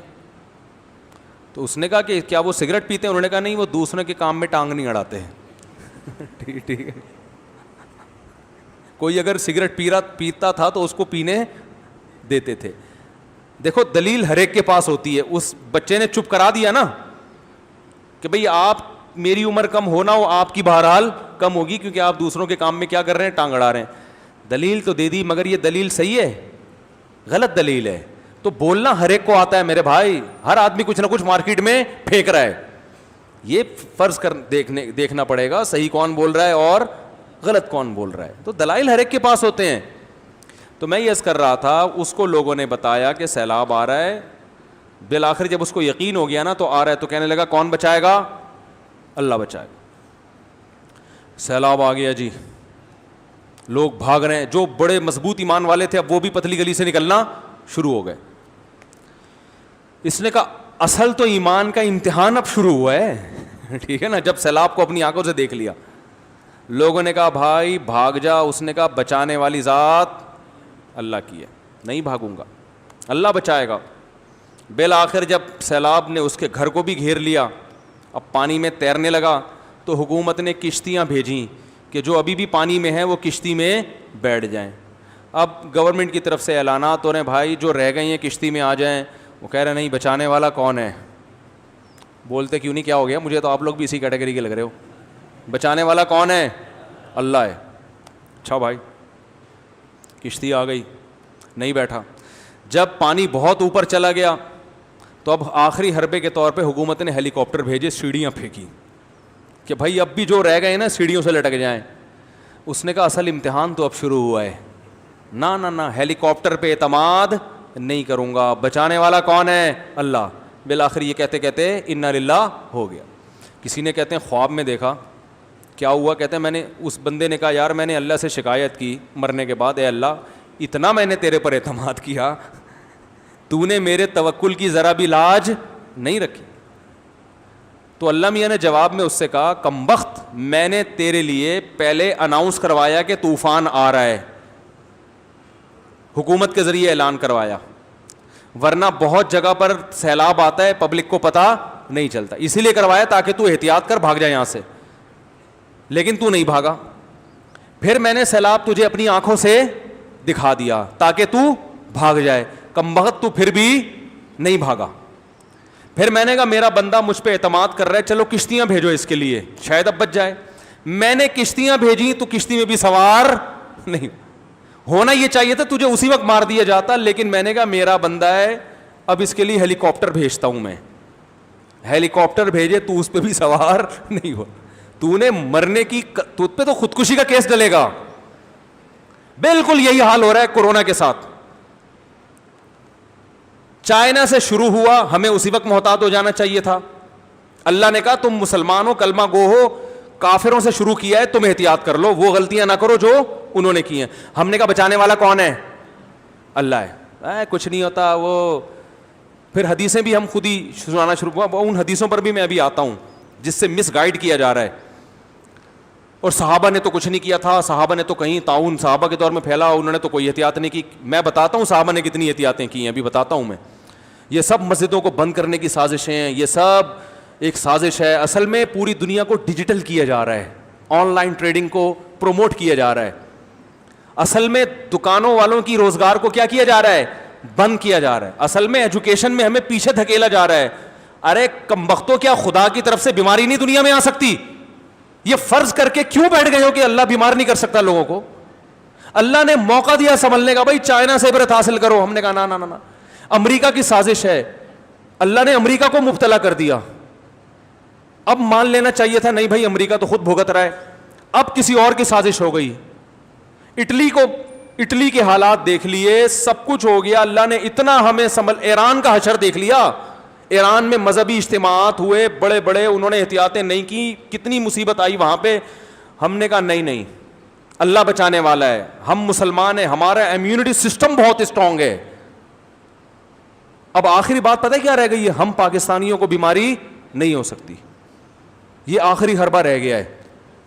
تو اللہ نے اتنی مدد کی ہمارے ساتھ, ہمیں ان کو جلدی مبتلا کیا, ہمیں اللہ نے 6 مہینے سنبھلنے کے لیے دیے. ہم اسی میں لگے رہے, نہیں یہ سب بکواس ہے, یہ سب ٹوپی ڈرامہ ہے, یہ سب یوں ہے. ٹوپی ڈرامے سے نکلے تو پھر اس پر آ گئے کہ یہ کورونا سے نہیں مر رہے, یہ کس سے مر رہے ہیں؟ یہ تو ویسے ہی مارا, ڈاکٹر زہر کے انجیکشن لگا لگا کے مار رہے ہیں, ڈاکٹر مار رہے ہیں. سب سے زیادہ موتیں ڈاکٹروں کی ہوئی ہیں, یاد رکھو. کورونا سے مرنے والوں میں ریشو سب سے زیادہ کس کا ہے؟ ڈاکٹروں کا ریشو ہے. ان کو کس نے زہر کا انجیکشن دے کے مارا تھا؟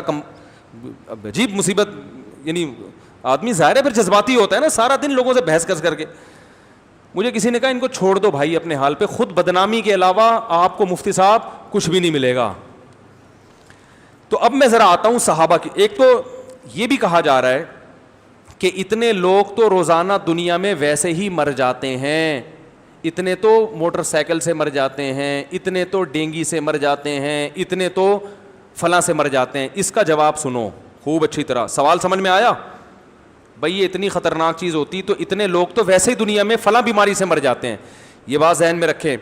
دیکھو موٹر سائیکل سے اگر پاکستان میں روزانہ 2000 لوگ مر رہے ہیں, 2000, اور کرونا سے بھی 2000 فار ایگزامپل مر رہے ہیں, بلکہ کم مر رہے ہیں, 2000 نہیں مر رہے, تو یہ دلیل لوگ دیتے ہیں کہ پھر تو موٹر سائیکل پر بھی پابندی لگا دینی چاہیے. یہ بہت بڑی غلطی ہو رہی ہے پبلک سے. یہ نہیں دیکھا جاتا کتنا مر رہے ہیں, یہ دیکھا جاتا ہے موت کا ریشو کتنی اسپیڈ سے بڑھ رہا ہے. اگر موٹر سائیکل سے 2000 نہیں, صرف 5 لوگ مر رہے ہیں. کل 5 مرے تھے, پچھلے مہینے 5 مرے تھے, 30 دن پہلے, 29 دن پہلے 10 مرے تھے, 28 دن پہلے 20 مرے تھے. تو پھر سمجھ لو کہ 1 مہینے کے بعد کتنے. اور پھر ہر آنے والا دن یہ موت کا ریشو ڈبل ہوتا جا رہا ہے. ریشو کو دیکھا جاتا ہے, مرنے والوں کی تعداد کو فوکس نہیں کیا جاتا. کرونا سے 1 سال یا 6 مہینے پہلے صرف 1 آدمی مرا تھا, اور آج ہزاروں لوگ مر چکے ہیں. تو یہ ریشو جو بڑھ رہا ہے نا, یہ خطرناک ہے. نہیں آ رہی بات سمجھ میں؟ دیکھو آج کل اگر موٹر سائیکل سے 1000 آدمی مرا تھا اور آج 2000 مرا ہے, خطرناک والی بات ہے یا نہیں ہے؟ کل بھی 2000 تھے, آج بھی کتنے؟ 2000. یہ کوئی مسئلہ نہیں ہے. اتنی بڑی آبادی میں 2000 آدمیوں کو مرنا کوئی خطرے کی بات نہیں ہے. لیکن کل 1000 تھے اور آج کتنے ہو گئے؟ 2000. اٹ مینس کہ کل کتنے ہو جائیں گے؟ 4000. اور پرسوں کتنے ہو جائیں گے؟ 8000. اور ترسوں کتنے ہو جائیں گے؟ 16000. جب ہم ایسی باتیں کرتے ہیں تو لوگ کہتے ہیں خوف پھیلا رہا ہے, پینک پھیلا کے خوف سے مار رہا ہے لوگوں کو. میں بھی آتا ہوں اس طرف, خوف سے نہیں مار رہا, میں آتا ہوں میں اس طرف. اس میں کچھ امید کی چیزیں بھی ہیں, وہ بھی انشاءاللہ پیش کروں گا آپ کے سامنے, تاکہ ایسا نہ ہو آدھے لوگ یہیں مر جائیں, پتہ چلا مر گیا یار, یہ تو مر گئے ہم تو. 16,032 34 64, تو ایک نہ ایک دن آپ کا نمبر تو آ جائے گا نا پھر اس میں. ٹھیک ہے, میں تو صرف ابھی فی الحال اعتراضات کا جواب دے رہا ہوں, باقی میں انشاءاللہ امید کی باتیں ابھی کروں گا تاکہ آپ کا خوف ختم ہو. لیکن یہ جو خوف ختم کرنے کا یہ دیسی طریقہ جو ہمارے ہاں چل رہا ہے نا, کہ کچھ نہیں ہے کچھ نہیں ہے کچھ نہیں ہے کچھ نہیں ہے, یہ خطرناک طریقہ ہے. یہ تمہیں مروا رہے ہیں لوگ, کچھ سادگی میں مروا رہے ہیں اور کچھ مس گائڈ کر کے. کچھ سادہ بھی ہوتے ہیں, قوم کے خیر خواہ ہوتے ہیں, لیکن معلومات صحیح نہیں ہوتی, تو وہ ویسی سادگی میں انجیکشن لگا دیے انہوں نے. ٹھیک ہے نا, سادگی میں خون پتلا کرنے کی دوا کھلا دی انہوں نے. تو یہ بات سمجھ میں آئی کہ یہ نہ دیکھو کہ کتنے مر رہے ہیں, یہ دیکھو کہ کل کتنے تھے اور آج. 1 مہینے پہلے پاکستان میں کرونا سے مرنے والوں کا ریشو اور آج کئی گنا بڑھ چکا ہے. اٹ مینز اگلے مہینے, بولو بھائی بہت. اچھا مجھے ایک بات بتاؤ, وہ کہاں گئے وہ لوگ جو کہہ رہے تھے 12 مئی کو وبا ختم ہو جائے گی؟ ان کو چترول کیوں نہیں لگا رہے آپ لوگ جا کے ہیں؟ وہ جن صحافیوں نے فضولیات لوگوں کو مس گائیڈ کیا تھا 18 مئی کو ختم ہو جائے گی, 12 مئی کو ختم, ان کو کیوں نہیں پکڑ رہے آپ لوگ جا کے؟ او بھائی تم نے لوگوں کو کیوں الو بنایا؟ تب تمہارے پاس تحقیق نہیں تھی, کیوں جھوٹ بولا تم نے؟ تھی نہیں یہ خبریں 18 مئی کو ختم ہو جائے گا. دوسرا, ہمارے اس وقت مناظرے ہو رہے تھے لوگوں سے, لوگ کہہ رہے تھے ٹیمپریچر جب اتنا ہوگا تو یہ کیا ہو جائے گا, ختم. کہاں گئے وہ ٹیمپریچر والے؟ اب بات ہی نہیں کر رہے اس موضوع پر. جب اتنا ٹیمپریچر ہوگا نا تو کیا ہو جائے گا, یہ سردیوں کا وائرس ہے, یہ گرمیوں کا نہیں ہے. ہم اس وقت مناظرہ کر رہے تھے لوگوں سے, بحث کر رہے تھے, او بھائی ایسا یہ کون سی, یہ تو کسی کتاب میں نہیں لکھا. بھائی جب ایک ملفوظ ہمارے پاس ہے تو پھر وہی لے لینا چاہیے نا. میں اپنی طرف سے کیوں کہوں یہ کون سی کتاب؟ جب ایک ریڈی میڈ ہمارے پاس ایک ملفوظ ایک سینٹنس آ گیا ہے تو اب میں ریڈی میڈ سینٹنس, دیکھو ریڈی میڈ اگر آپ کو ناپ کا کرتا بازار سے مل رہا ہے تو کپڑا خرید کے سلوانے کی ضرورت نہیں ہے. تو اب جہاں بھی قیامت کا تذکرہ آئے گا, کتاب کا تذکرہ آئے گا, تو پھر میں ریڈی میڈ الفاظ ادھار لوں گا, یہ تو کسی کتاب میں نہیں لکھا. آئی بات سمجھ میں؟ تو وہ لوگ کہاں گئے جو کہہ رہے تھے 18 مئی کو ختم ہو جائے گا؟ میرا مقصد ان لوگوں پہ طنز کرنا نہیں ہے جو یہ کہہ رہے تھے اتنا ٹیمپریچر بڑھے گا تو یہ کیا ہو جائے گا, ختم. ان پہ بھی طنز کرنا نہیں ہے. میرا مقصد صرف آپ کو یہ بتانا ہے کہ ہمارے ہاں تحقیق کا کوئی معیار نہیں ہے, تاکہ آئندہ ان لوگوں کی تحقیق پر آپ اعتماد نہ کریں. یہ کہنے کا مقصد ہے. ان کی ذات سے ہمیں کوئی تکلیف نہیں ہے. ہر چیز میں ایکسپرٹ کو تلاش کرنے کی کوشش کریں, یہ مقصد ہے. یہ صحافیوں کا کام نہیں ہے کہ 18 مئی کو ختم ہو جائے گا. صحافی رپورٹ پیش کر رہے ہیں 18 مئی کو کیا ہو جائے گا, ختم. اور آج کیا ہے, جون ختم ہونے والا ہے میرا خیال ہے. تو اور ٹیمپریچر اتنا ہوگا. میرے بحثیں ہوتی تھی یار کون سی, کہہ رہے وہ فلاں یوٹیوب پہ, وہ میں نے خود انٹرنیٹ پہ پڑھا ہے. میں نے کہا بھائی انٹرنیٹ پہ تو کوئی بھی کچھ بھی ڈال دے. تو اب میں اصل بات کی طرف آتا ہوں کہ پہلا سوال لوگ یہ کرتے ہیں کہ اتنے تو ویسے ہی مر جاتے ہیں, اتنے تو مرتے ہیں, یقیناً مرتے ہیں, لیکن کل کتنے تھے اور آج کتنے؟ یہ ریشو اتنا بڑھتا نہیں ہے جتنا کورونا میں بڑھ رہا ہے. ایک بات. دوسری بات, اکثر لوگ کہتے ہیں کہ طاعون کی بیماری صحابہ کے دور میں بھی پھیلی تھی, کیا انہوں نے مسجدوں کو بند کیا؟ کیا انہوں نے یہ سب کیا جو آج ہو رہا ہے؟ کیا. اس کا جواب کیا ہے, اس سے زیادہ کیا انہوں نے. آپ کو معلومات نہیں ہے, صحابہ نے اس سے زیادہ کیا ہے. البدایہ والنہایہ اٹھا کے دیکھیں, طاعون امواس جو مشہور طاعون کی بیماری صحابہ اور تابعین کے دور میں پھیلی تھی شام میں, شام کی آدھی آبادی ختم ہو گئی تھی اس بیماری سے. عبداللہ ابن عمرو ابن العاص رضی اللہ تعالی عنہ نے جب دیکھا کہ بڑے بڑے صحابہ کا انتقال ہو گیا, بڑے بڑے صحابہ, جو کریم تھی نا وہ دنیا سے جانے لگی, تو انہوں نے کہا کہ اس وقت جو میڈیکل سائنس نے اتنی ترقی نہیں کی تھی, انہوں نے ایک چیز آبزرو کی کہ جب ہم لوگوں میں ہوتے ہیں تو یہ بیماری پھیلتی ہے, سوشل ڈسٹینس کرتے ہیں تو یہ بیماری کم ہو جاتی ہے. بڑے ذہین تھے, ان کے بارے میں حدیث میں آتا ہے کہ بڑے ذہین تھے وہ.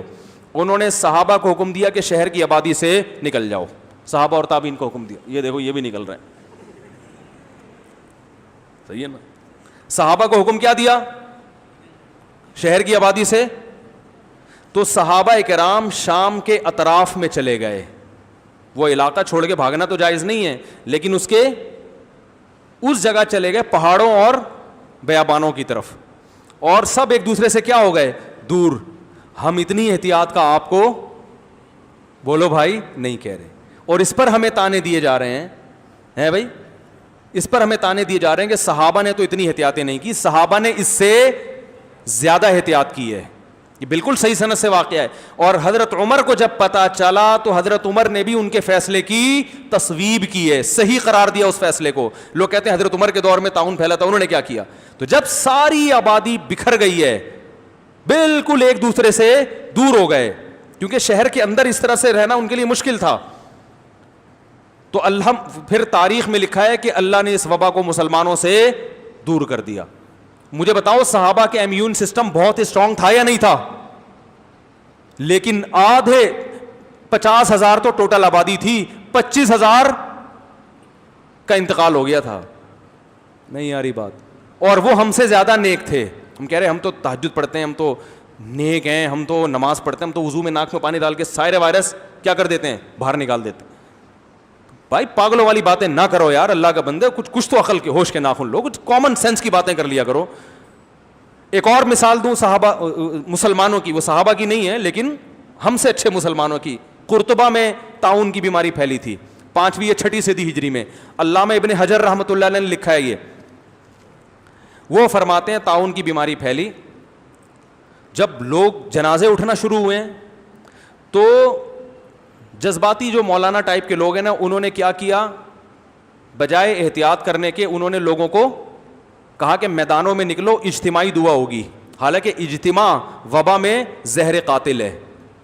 وبا میں اگر اجتماعات ہونا تو بیماری کیا ہو جاتی ہے, بہت اسپیڈ سے پھیلتی ہے.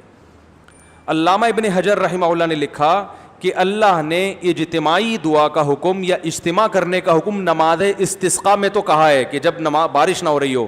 طاعون میں ہمارے سامنے ایسی حدیث نہیں ہے, بلکہ طاعون میں آتا ہے کہ جب طاعون پھیلے تو آپ نے فرمایا, بخاری مسلم کی حدیث, جو اپنے گھر میں قرار پکڑے گا اس کو شہید کا اجر ملے گا. اس میں یہ نہیں ہے کہ کراؤڈ میں جائے. وہ سمجھ میں نہیں آ رہی بات میرا خیال ہے. تو انہوں نے کہا کہ اس حدیث کی کیا ہوئی ہے, مخالفت. مجمع ہوا, میدانوں میں لوگ جمع ہوئے اور رو رو کے دعائیں مانگی گئی ہیں کہ اللہ اس بیماری کو ہم سے دور کر دے. ابن حجر فرماتے ہیں کہ کم ہونے کے بجائے طاعون کی بیماری بڑھ گئی اور موتوں کا ریشو پہلے سے کئی گنا بڑھ گیا. ابن حجر فرماتے ہیں اس کی وجہ تھی بدعت کا ارتکاب, کہ جس بارے میں قرآن و سنت نے ہمیں رہنمائی نہیں کی, اخپل طریقے سے آپ اس عمل کو خود کیوں کر رہے ہو. ہمیں صحابہ میں مستند واقعات ملتے ہیں کہ جب وبا پھیلی انہوں نے اپنے گھر میں قرار پکڑا.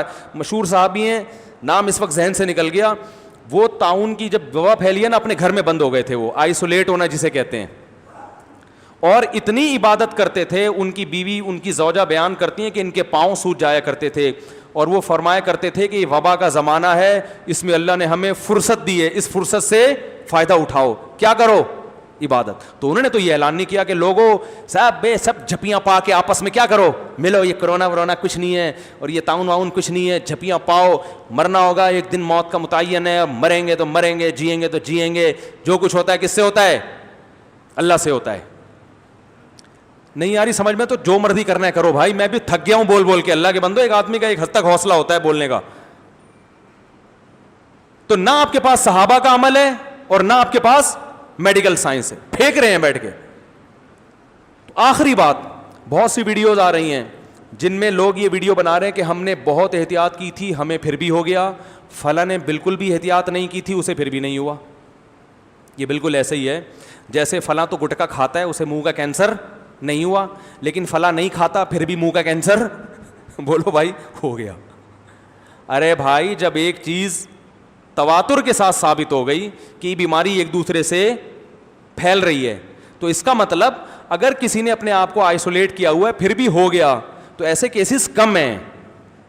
جیسے گٹکے سے کینسر والے کیسز زیادہ ہیں, بغیر گٹکے کے کینسر والے کیسز کم ہیں. تو آپ ایک چیز, ایک واقعے کو بنیاد بنا کے قاعدہ کلیہ نہیں بنا سکتے کہ جی ونس اپون اے ٹائم ایک دفعہ ایسے بھی ہوا تھا. کچھ لوگ ایسے ہیں جنہوں نے احتیاطیں کی, ان کو پھر بھی ہو گیا. دو وجہ سے, ایک تو اللہ اپنی قدرت دکھاتا ہے بھائی.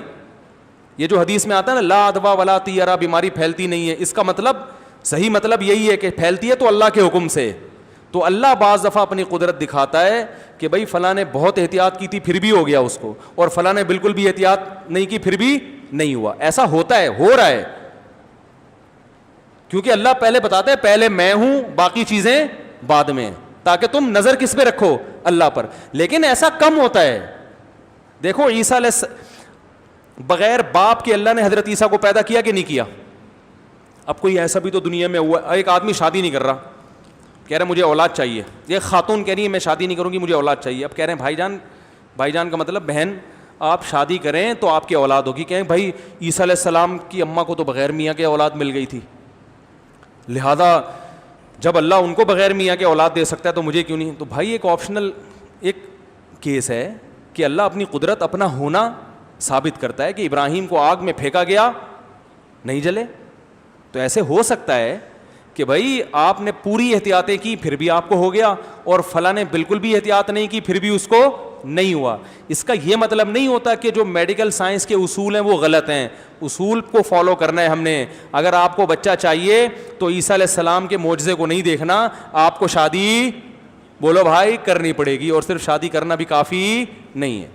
آئی بس اس کے پورے پروسیس ہے ایک. پھر اگر آپ کے جرمز کی کمی اولاد کی تو پھر دوائیں کھانی پڑیں گی تاکہ وہ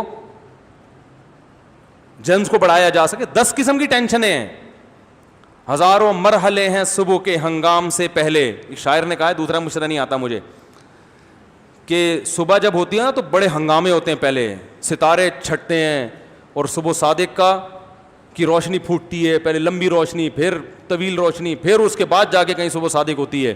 ایسے تھوڑی ہو جاتی ہے. تو اسی طرح یاد رکھو, ایسے بھی آپ کو ویڈیوز ملیں گی کہ ہم تو بہت احتیاط کر رہے تھے, ہمیں نانی کو بھی ہو گیا, ماموں کو بھی ہو گیا, چاچو کو بھی ہو گیا, اور فلاں تو جھپیاں پا کے ایک دوسرے سے مل رہے ہیں, باقاعدہ ایک دوسرے کے منہ میں وائرس ٹرانسفر کرنے کی نیت سے پھینک رہے ہیں, پھر بھی انہیں کچھ نہیں ہو رہا.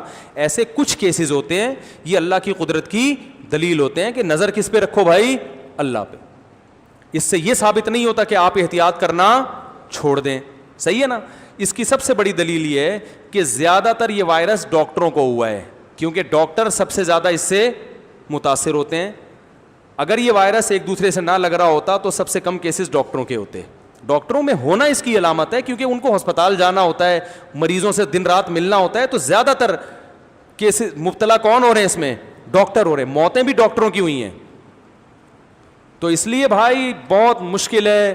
ہمارے ہاں مس گائیڈنس بہت ہے, مذہبی حوالے سے بھی, اور چورن بیچنے والے بھی بہت ہیں. کوئی ادرک کا قہوہ لے آئے گا, کوئی کلونجی کا شربت پلائے گا آپ کو.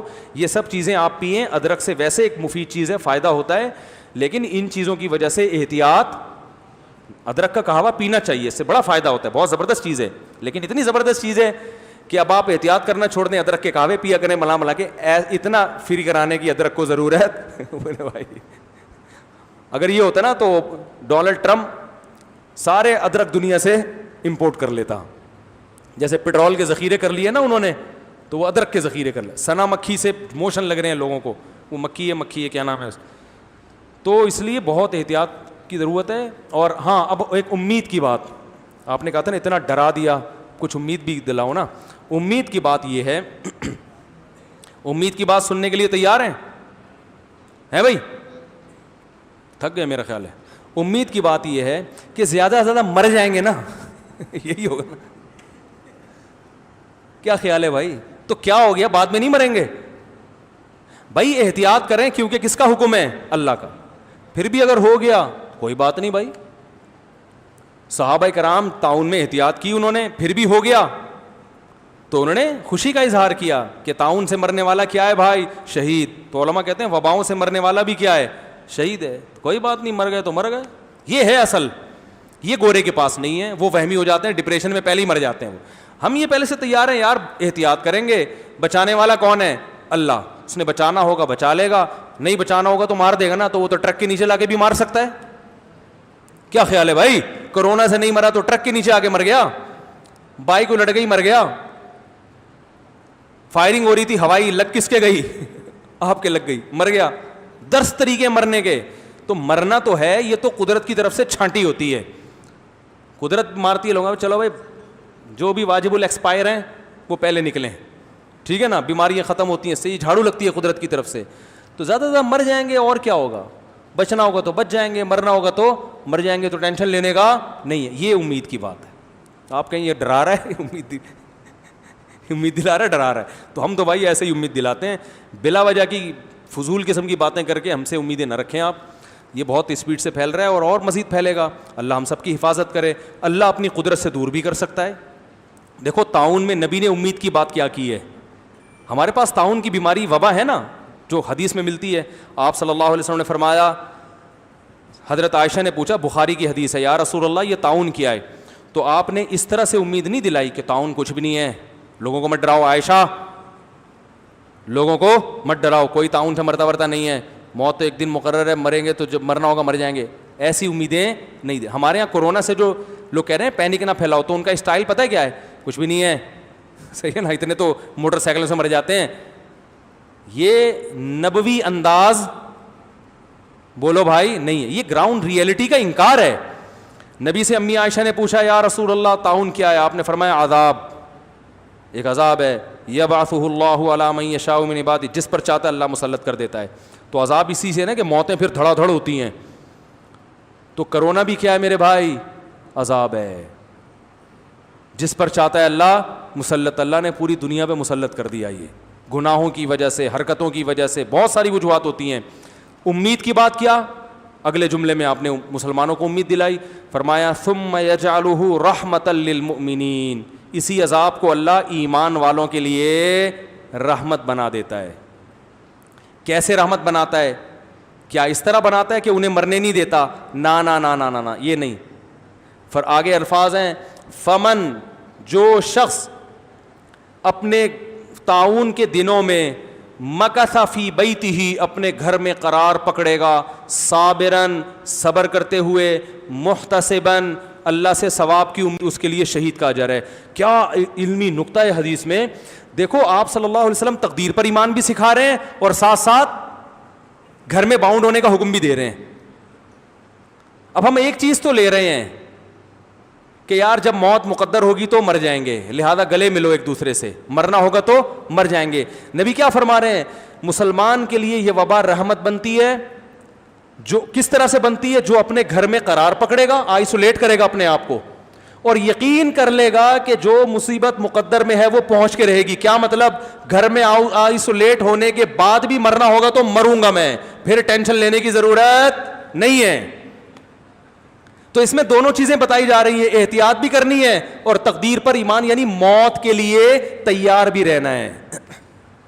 بھائی نبی کا انداز یہ ہے امیدیں دلانے کا. سمجھ رہے ہو کہ نہیں سمجھ رہے ہو؟ نہیں آ رہی بات. وہ ملفوظ یاد نہیں آ رہا, ایک اور ملفوظ تھا, یہ تو کسی کتاب میں نہیں لکھا, کے علاوہ بھی تھا ایک اور. نہیں یہ تو یہ تو ہوگا, یہ بھی نہیں, ایک اور تھا وہ بھول گیا, وہ دیکھ کے آؤں گا میں اگلے جمعے انشاءاللہ. تو دوبارہ حدیث دیتا ہوں, کتنی پیاری حدیث ہے. میں نہیں بتاؤں گا, نہیں میں تو بتاؤں گا. کتنی زبردست حدیث ہے یا نہیں ہے, بخاری مسلم کی. نبی نے فرمایا مسلمانوں کے لیے کیا ہے یہ رحمت.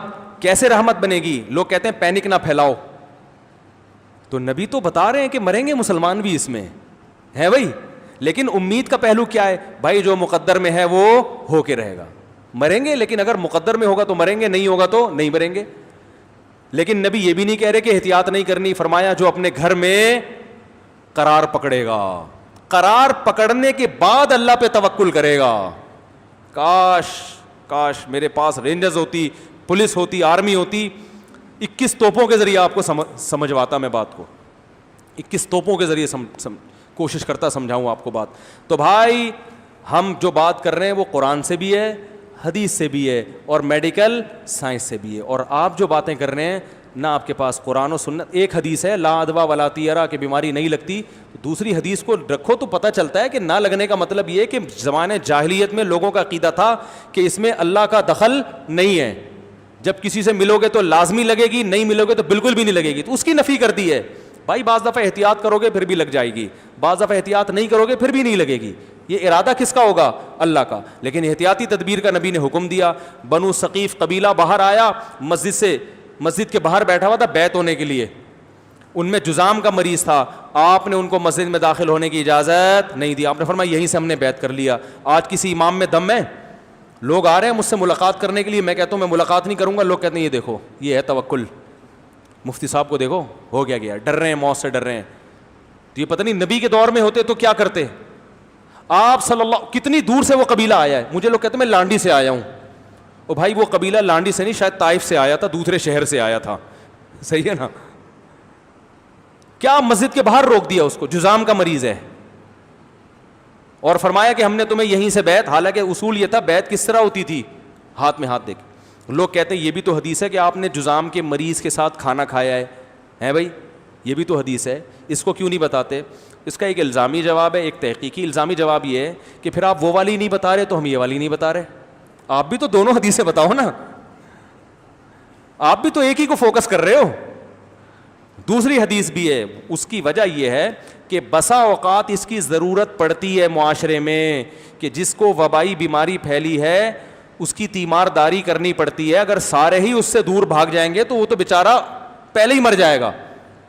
تو حدیث میں دوسرا آپشن بھی رکھا ہے, وہ ضرورت کے موقع پر ہے, کہ اگر جیسے ڈاکٹر ہی اگر ہسپتال سے بھاگ جائے, کہ نبی نے فرمایا کہ طاعون کی بیماری میں گھر میں قرار پکڑو, تو ڈاکٹر صاحب کہہ رہے ہیں میں کہاں رہوں گا, ہے بھائی گھر میں رہوں گا. تو اس کے لیے دوسری حدیث بھی ہے کہ بھائی وہ جو نبی نے دعا سکھائی ہے کہ وہ دعا پڑھ کے جذام کے مریض کے ساتھ کھانا کھا لو, انشاءاللہ کچھ نہیں ہوگا. تو وہ دعا ان ڈاکٹروں کے لیے ہے کہ بھائی آپ نے تو جانا ہے, آپ اگر قوم کو چھوڑ دو گے یہ تو بیچارے پہلے مر جائیں گے, یا آپ کے گھر میں کوئی بوڑھا مریض ہو گیا تو اب یہ تھوڑی کہ گھر چھوڑ کے بھاگ جاؤ, اب کیا کرنا ہے, اللہ پہ توکل, اس بوڑھے کی تیمارداری کرنی ہے احتیاط کے ساتھ, اور بولنا ہے کہ بھائی اللہ بچانے والا ہے, تو اللہ بچانے ہوگا تو بچا لے گا, اللہ نے بھی مارنا ہوگا تو آپ کو مار دے گا. تو دونوں طرح کی, اس طرح کی, ورنہ اصل قانون وہی ہے جو نبی صلی اللہ علیہ وسلم نے طاعون کے بارے میں فرمایا کہ گھر میں قرار پکڑو. تو بھائی ہم جو اتنا آپ کو کہہ رہے ہیں یہ حکومت کے کہنے سے نہیں کہہ رہے, اس لیے کہہ رہے ہیں بے احتیاط کر لیں. ویسے تو اب اتنا پھیل گیا ہے کہ اب جو ہے نا معاملہ ہاتھ سے نکل چکا ہے. ہمارے ایک استاذ کل کہہ رہے تھے اب لوگوں کو احتیاط تو لوگ کریں گے نہیں, کیونکہ کل میں صبح جا رہا تھا بینک کے باہر, میں نے ایسے رش دیکھا ہے جیسے چھتے میں شہد کی مکھیوں کا رش ہوتا ہے. شہد کی مکھیاں ہوتی ہیں نا ایسے, بینک پتہ نہیں بل جمع کرانے کی آخری تاریخ تھی کیا تھا, تو ہم نے کہا احتیاط گئی.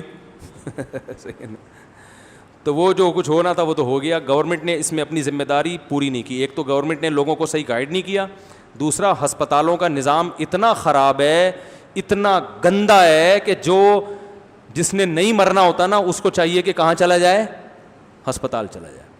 حالانکہ اس وقت حکومت کو ایمرجنسی وارڈ بنانے چاہیے, اور حکومت کو ہسپتالوں کے باہر کیمپ لگانے چاہیے کہ جو کرونا کے مریض آ رہے ہیں کم از کم آکسیجن کا تو کوئی انتظام ہو نا ان کے لیے. ٹھیک ہے آپ کے پاس اتنے وینٹیلیٹر نہیں ہے, دیسی آکسیجن کے دیسی سلنڈر تو آپ انتظام کر, شاپر میں یار بھر دو, کچھ تو کرو, ٹھیک ہے نا. کچھ بھی گورنمنٹ نہیں کر رہی ہے, تو گورنمنٹ تو بیڑا ہی غرق کر دیا لوگوں کا. تو ہم آپ کو احتیاطی تدابیر کا حکم اس لیے دے رہے ہیں کہ آپ نے اپنی حفاظت خود کرنی ہے. تو پھر بھی اگر ہو جائے گھبرانا نہیں ہے. ایک تو موت کا ریشو اس میں کم ہے, بچتے زیادہ ہیں مرتے کم ہیں. تو لوگ کہہ رہے ہیں پھر جب مرتے کم ہیں تو پھر احتیاط کیوں کریں. او بھائی وہ کم کی تعداد بھی بہت زیادہ ہے, یہ مقصد ہے. وہ کم ہو کے بھی تو 2.5 کروڑ کی 18 کروڑ 20 کروڑ کی آبادی میں وہ کم تھوڑی ہوں گے. دوسری بات یہ ہے کہ آپ جوان ہیں لیکن آپ کے گھر میں کوئی بوڑھا ہو سکتا ہے, آپ کو ہو سکتا ہے کچھ نہ ہو لیکن آپ کیریئر ہوں. تو آپ کیوں چاہتے ہیں کہ آپ کے گھر کے بوڑھوں کی زندگیاں کم ہو جائیں. ہمیں شریعت نے حکم دیا نا کہ اپنے گھر کے دادا دادی نانا نانی, یہ تو ہمارے گھروں کی رونق ہیں, ہمارے گھروں کی برکتیں ہیں, تو ہمیں چاہیے نا کہ ہم ان کی زندگی کی حفاظت کریں. تو اس لیے بھی کہا جاتا ہے کہ آپ اپنے لیے نہیں تو ان کے لیے. پریگننس جو خواتین پریگننٹ ہیں ان میں ریزسٹنٹ پاور کم ہوتی ہے, ان میں وائرس کا اٹیک کا خطرہ زیادہ ہوتا ہے. آپ کے گھر میں اگر آپ کی بیوی ہے وہ حاملہ ہے تو آپ پر احتیاط واجب ہے, اپنے لیے نہیں اپنی بیوی کے لیے. دودھ پیتا معصوم بچہ ہے اس میں ریزسٹنٹ پاور کم ہوتی ہے, تو آپ اپنے لیے نہیں اپنے اس چھوٹے تھوڑے سے, جب بچہ بڑا ہو جائے تو پھر اس میں ہوتی ہے پاور, وہ پھر بچوں کو اتنی جلدی اٹیک نہیں ہوتا ڈاکٹر کہتے ہیں. تو اسی طرح کوئی شوگر کا مریض ہے, کوئی ہارٹ کا مریض ہے, اس پہ اٹیک کا خطرہ زیادہ ہے. تو آپ یہ ایک طرف احتیاطیں کر رہے ہو تو بہتر نہیں ہے شوگر کا مریض بھی تھوڑے دن زندہ رہ لے تو اچھا نہیں ہے؟ کیا خیال ہے؟ یہ جو دل کا مریض ہے یہ ابھی اٹیک نہ ہو بعد میں ہو جائے تو برا تو نہیں ہے نا. لیکن آپ چاہ رہے ہو کہ یہ ابھی اٹیک ہو, ابھی مرے, یہ جتنے انہیں نکلنا ہے نکالو سب کو. تو اگر آپ جھاڑو ہی لگانا چاہتے ہو تو پھر تو ٹھیک ہے میرے بھائی, لیکن یہ اچھا کام جھاڑو کچرے کی لگایا کریں. گھر کے جو پرانے لوگ ہو گئے ہیں, وہ ایک شاعر نے بڑا اچھا شعر کہا نا کہ وہ گھر کے بوڑھوں کے بارے میں, ایک تو مجھے شعر وقت پہ یاد نہیں آتا, یہ بڑی مصیبت ہے. وہ کہ ہے نا ابھی یہ پرانا جو درخت ہے اس کی حفاظت کرو پھر کہانی سنائے گا کون. ایک انڈیا کے شاعر ہیں, ان کا بڑا زبردست شعر ہے. یہی تو ہمارے یادگاریں ہیں. گھر میں بوڑھے سے تو بڑی برکت ہوتی ہے, رونق ہوتی ہے, جس میں برکت ہوتی ہے, کوئی اس سے دعائیں لیا کرو. تو ان لوگوں کی خاطر تھوڑا سا احتیاط کریں. اللہ سمجھنے کی ملی توفیق عطا فرمائے. جلدی جلدی میں پڑھ لوں, یہ ٹائم ہے اتنا. دیکھو بھائی مفتی صاحب, آپ کے شادیوں پر بیان سن کر میں نے جلد نکاح کا سوچ لیا ہے. سوچیں اور 3-4 سال کے بعد شادی کر لیں. پھر آپ ابھی بھی سوچا ہے. میرا دوست کہتا ہے کہ اگر امام اعظم امام حنیفہ اتنے بڑے امام ہیں تو انہیں یہ مسائل کیسے نہیں پتہ تھے کہ شوال کے 6 روزے ہیں, بارش کے لیے نماز استسقاء وغیرہ. جتنا بھی بڑا ہو ایسا اس بات کا امکان ہوتا ہے کہ ایک آدھ حدیث بوجھل ہو گئی ہو, یعنی ایک آدھ حدیث نہ پہنچی ہو. آج بھی بہت سے لوگ ہیں یہ جو کہتے ہیں نا کمپیوٹر پہ ساری حدیثیں, یہ بالکل غلط ہے. ایسا نہیں ہے. ساری حدیثیں کمپیوٹر پہ اگر ہیں بھی تو آپ کے کھوپڑی میں تھوڑی ہیں وہ, اور نہ ساری آپ نے دیکھی ہوں گی, اور دیکھی ہیں تو یاد نہیں رہتی. تو یہ ہر ایک سے ہو سکتا ہے. باقی شوال کے 6 روزوں کا جو امام صاحب نے مکروہ لکھا ہے, اس کی ایک بڑی وجہ علماء یہ بیان کرتے ہیں کہ اس زمانے میں اس بات کا خطرہ تھا, اسلام دنیا میں پھیل رہا تھا. تو رمضان کے فوراً بعد اگر 6 روزے لوگ رکھتے نا, تو اس میں اس بات کا خطرہ تھا کہ نئے جو مسلمان ہو رہے ہیں وہ یہ سمجھیں گے کہ یہ بھی رمضان کا حصہ ہیں. یہ بھی کیا ہیں؟ رمضان کا حصہ ہیں یہ چھوڑے. تو اس وجہ سے بھی بعض علماء نے کراہت کی ہے, لیکن اب یہ کنفیوژن نہیں ہے. سمجھ میں آ رہی ہے بات؟ اسی وجہ سے علماء نے یہ بھی تطبیق بھی دی ہے کہ امام حنیفہ کے نزدیک جو شوال کے 6 روزے مکروہ ہیں, یہ وہ ہیں کہ جب عید کے بعد کنٹینیو 6 رکھے جائیں, کیونکہ اس میں یہ خطرہ ہوتا ہے کہ لوگ اس کو رمضان کا حصہ سمجھیں گے. اگر کوئی وقفے سے رکھتا ہے تو پھر مکروہ نہیں ہے. لیکن فتویٰ فقہ حنفی میں اسی پر ہے کہ نہ کنٹینیو رکھنا مکروہ ہے اور نہ, کیونکہ اب یہ احتمال بالکل ختم ہو گیا. اب ساری دنیا کو پتہ چلا ہے کہ عید کا چاند جس دن نظر آئے گا رمضان ختم, رمضان کے روزے بھی ختم. تو یہ شوال کے 6 روزوں کا رمضان سے کوئی تعلق نہیں ہے. اچھا بھائی جلدی سے, اگر مخلوط, یہ ایک اور سوال تھا, اگر امام ابو حنیفہ نے ایک فقہ ترتیب دی تھی تو پھر امام مالک, امام شافعی اور امام احمد بن حنبل نے دوبارہ اجتہاد کرنے کی ضرورت کیوں محسوس کی؟ ان کو بھی ہماری طرح امام ابو حنیفہ پر اعتماد کرنا چاہیے تھا. یہ بات یاد رکھو, ہم کسی ڈاکٹر کی ریسرچ پر اعتماد کرتے ہیں اس لیے کہ ہم اس پائے کے ڈاکٹر نہیں ہیں. لیکن ایک ڈاکٹر جس کی اپنی ریسرچ ہو, دوسرے میں بھی وہی صلاحیت ہو, وہ دوسرے کی تحقیق پر اعتماد نہیں کرے گا, وہ خود سے ریسرچ کرے گا. تو جو مجتہد ہوتا ہے اس کے لیے دوسرے مجتہد کی تقلید نہ صرف یہ کہ جائز نہیں بلکہ حرام ہوتی ہے, ناجائز ہوتی ہے, اس لیے کہ وہ خود اس پائے کا عالم ہے. تو تقلید عوام کو کہا جاتا ہے یا ہم جیسے علماء کو کہا جاتا ہے کہ مجتہد کی کریں. ایک مجتہد کو دوسرے مجتہد کی تقلید کا نہیں کہا جاتا. تو امام مالک, امام شافعی, امام احمد بن حنبل یہ خود بہت بڑے علامے تھے, تو یہ امام حنیفہ کی تقلید نہیں کریں گے. سمجھ میں نہیں آ رہی تو رہنے دو. اور یہ بھی کہا جاتا ہے نا کہ امام حنیفہ نے خود اپنی تقلید سے منع کیا ہے. تو یہ جو امام حنیفہ نے اپنی تقلید سے منع کیا ہے, یہ آج کے لوگوں کو نہیں کیا, یہ اپنے جیسے علماء کو منع کیا ہے تقلید کرنے سے. سمجھ میں آ رہی ہے بات؟ اس کی سب سے بڑی دلیل یہ ہے کہ اگر امام حنیفہ نے ہر ایک کو منع کیا ہوتا تو پھر مسائل تحقیق کر کے لوگوں کے سامنے رکھے کیوں ہوتے؟ اس لیے تو رکھے کہ تم ان کو فالو کرو. اگر وہ ہر ایک کو یہ چاہتے کہ تم نے دلیل سے چلنا ہے تو وہ کہتے ہیں مجھے تحقیق کرنے کی کیا ضرورت ہے, جس نے تحقیق کرنی ہوگی قرآن حدیث سے تحقیق کر کے عمل کر لے گا, میری تحقیق کو فالو کرنے کی ضرورت کیا؟ یہ تحقیقات کر کے لکھوائی اسی لیے تو جا رہی تھی کہ عوام وہ کیا کرے گی, اس تحقیق کو فالو کرے گی. سمجھ میں آ رہی ہے بات؟ اور امام شافعی نے بھی یہ بات لکھی ہے کہ میری تقلید مت کرو. علامہ نووی جو فقہ شافعی کے امام ہیں انہوں نے یہ صاف لکھا ہے کہ امام شافعی کی مراد وہ لوگ ہیں جو امام شافعی کے لیول کے آدمی ہوں. انہوں نے فرمایا کہ عام آدمی کے لیے خود سے تحقیق کرنا, جو پیچیدہ مسائل ہیں ان کی بات کر رہا ہوں, خود سے اس کی اجازت نہیں ہے, کیونکہ علامہ نووی کہتے ہیں اس میں اس کی صلاحیت نہیں ہے. وہ کہتے ہیں خود تحقیق کی صلاحیت جب ہوگی, آگے انہوں نے پوری ڈیٹیل لکھی ہے کہ خود تحقیق کا اہل جب ہے جب ان تمام علوم پر اس کو قدرت حاصل ہو, پھر وہ علوم انہوں نے بیان کیے ہیں. تو امام شافعی کی بات انہی کے شاگرد ہم سے زیادہ اچھا سمجھتے ہیں, سمجھ رہے ہیں. اور امام شافعی نے خود بھی لوگ کہتے ہیں امام حنیفہ کسی کی تقلید کیوں نہیں کرتے تھے. جب امام ابو حنیفہ مجتہد نہیں تھے تو وہ اپنے سے پہلوں کی تقلید کرتے تھے, جب وہ مجتہد بن گئے تو انہوں نے تقلید چھوڑ دی. یہ عجیب بات ہے کہ جب خود بھی صلاحیت نہیں تھی پھر بھی نہیں کرتے تھے.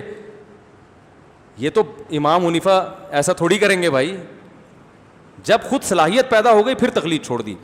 امام شافعی نے ایک مسئلے میں کہا ہے قلتہ تقلیدا لعطاء, اس میں نے عطاء ابن ابی رباح کی تقلید کی ہے. تو پتہ چلا امام شافعی بھی کیا کرتے تھے, جب تک خود مجتہد نہیں تھے تو وہ بھی کسی کی تقلید کرتے تھے. تو ہم جو کہہ رہے ہیں نا تقلید واجب ہے, ان پر واجب ہے جو مجتہد نہیں ہے. اگر مخلوط دعوت میں جانا ناجائز ہے تو پھر طواف میں تو بھی تو مخلوط ماحول ہوتا ہے. طواف میں جو مخلوط ماحول ہوتا ہے بہت سے علماء نے اس کے خلاف بھی آواز اٹھائی ہے کہ پہلے آبادی کم تھی تو اتنا رش نہیں ہوتا تھا طواف میں کہ مرد اور عورت ایک دوسرے میں پس رہے ہوں. تو شاہ فہد کے دور میں علماء نے اس پر آواز اٹھائی تھی, اور خود سعودی علماء نے اٹھائی تھی کہ خواتین کا مطاف الگ ہونا چاہیے, مردوں کا الگ. لیکن یہ کہ وہاں جب صدیوں سے ایک کام ہو رہا ہوتا ہے نا اس کا چینج کرنا آسان نہیں ہوتا, اور اس میں بہت ساری مشکلات بھی ہوتی ہیں, تو وہ ایک مجبوری کی وجہ سے ہو رہا ہے. اگر اس سے آپ استدلال کرتے ہیں کہ طواف میں مرد اور عورت اکٹھے ہوتے ہیں اس لیے اختلاط جائز ہے, تو سوال پیدا ہوتا ہے نماز میں کیوں نہیں ہوتے؟ نماز میں نبی نے مردوں کو عورتوں کے ساتھ کھڑے ہونے کی اجازت دی ہے؟ نہیں دی ہے نا. نماز میں مردوں کی صف آگے اور عورتوں کی صف سے پیچھے.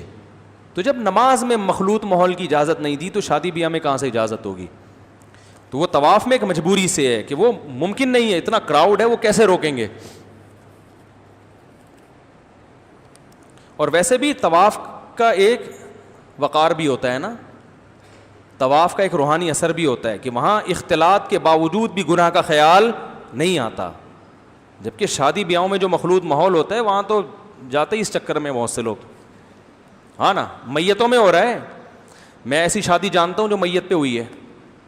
میں نے ایک اپنے دوست تھے, میں نے پوچھا یار آپ کی یہاں شادی کیسے ہو گئی؟ یہ تو آپ کے نہ ریلیٹیو ہیں نہ رشتہ دار ہیں, کچھ بھی نہیں. کہہ رہے ہیں یار وہ بھی میت پہ آئی ہوئی تھی, میں بھی آیا ہوا تھا, جنازہ پڑا ہوا ہے وہیں آنکھ مٹکا ہوا ہے. جنازے میں کیا ہوا ہے؟ آنکھ مٹکا. سمجھتے ہیں؟ سمجھتے تو ہوں گے, کیوں نہیں, اتنے بھی گھننا بننے کی ضرورت نہیں ہے.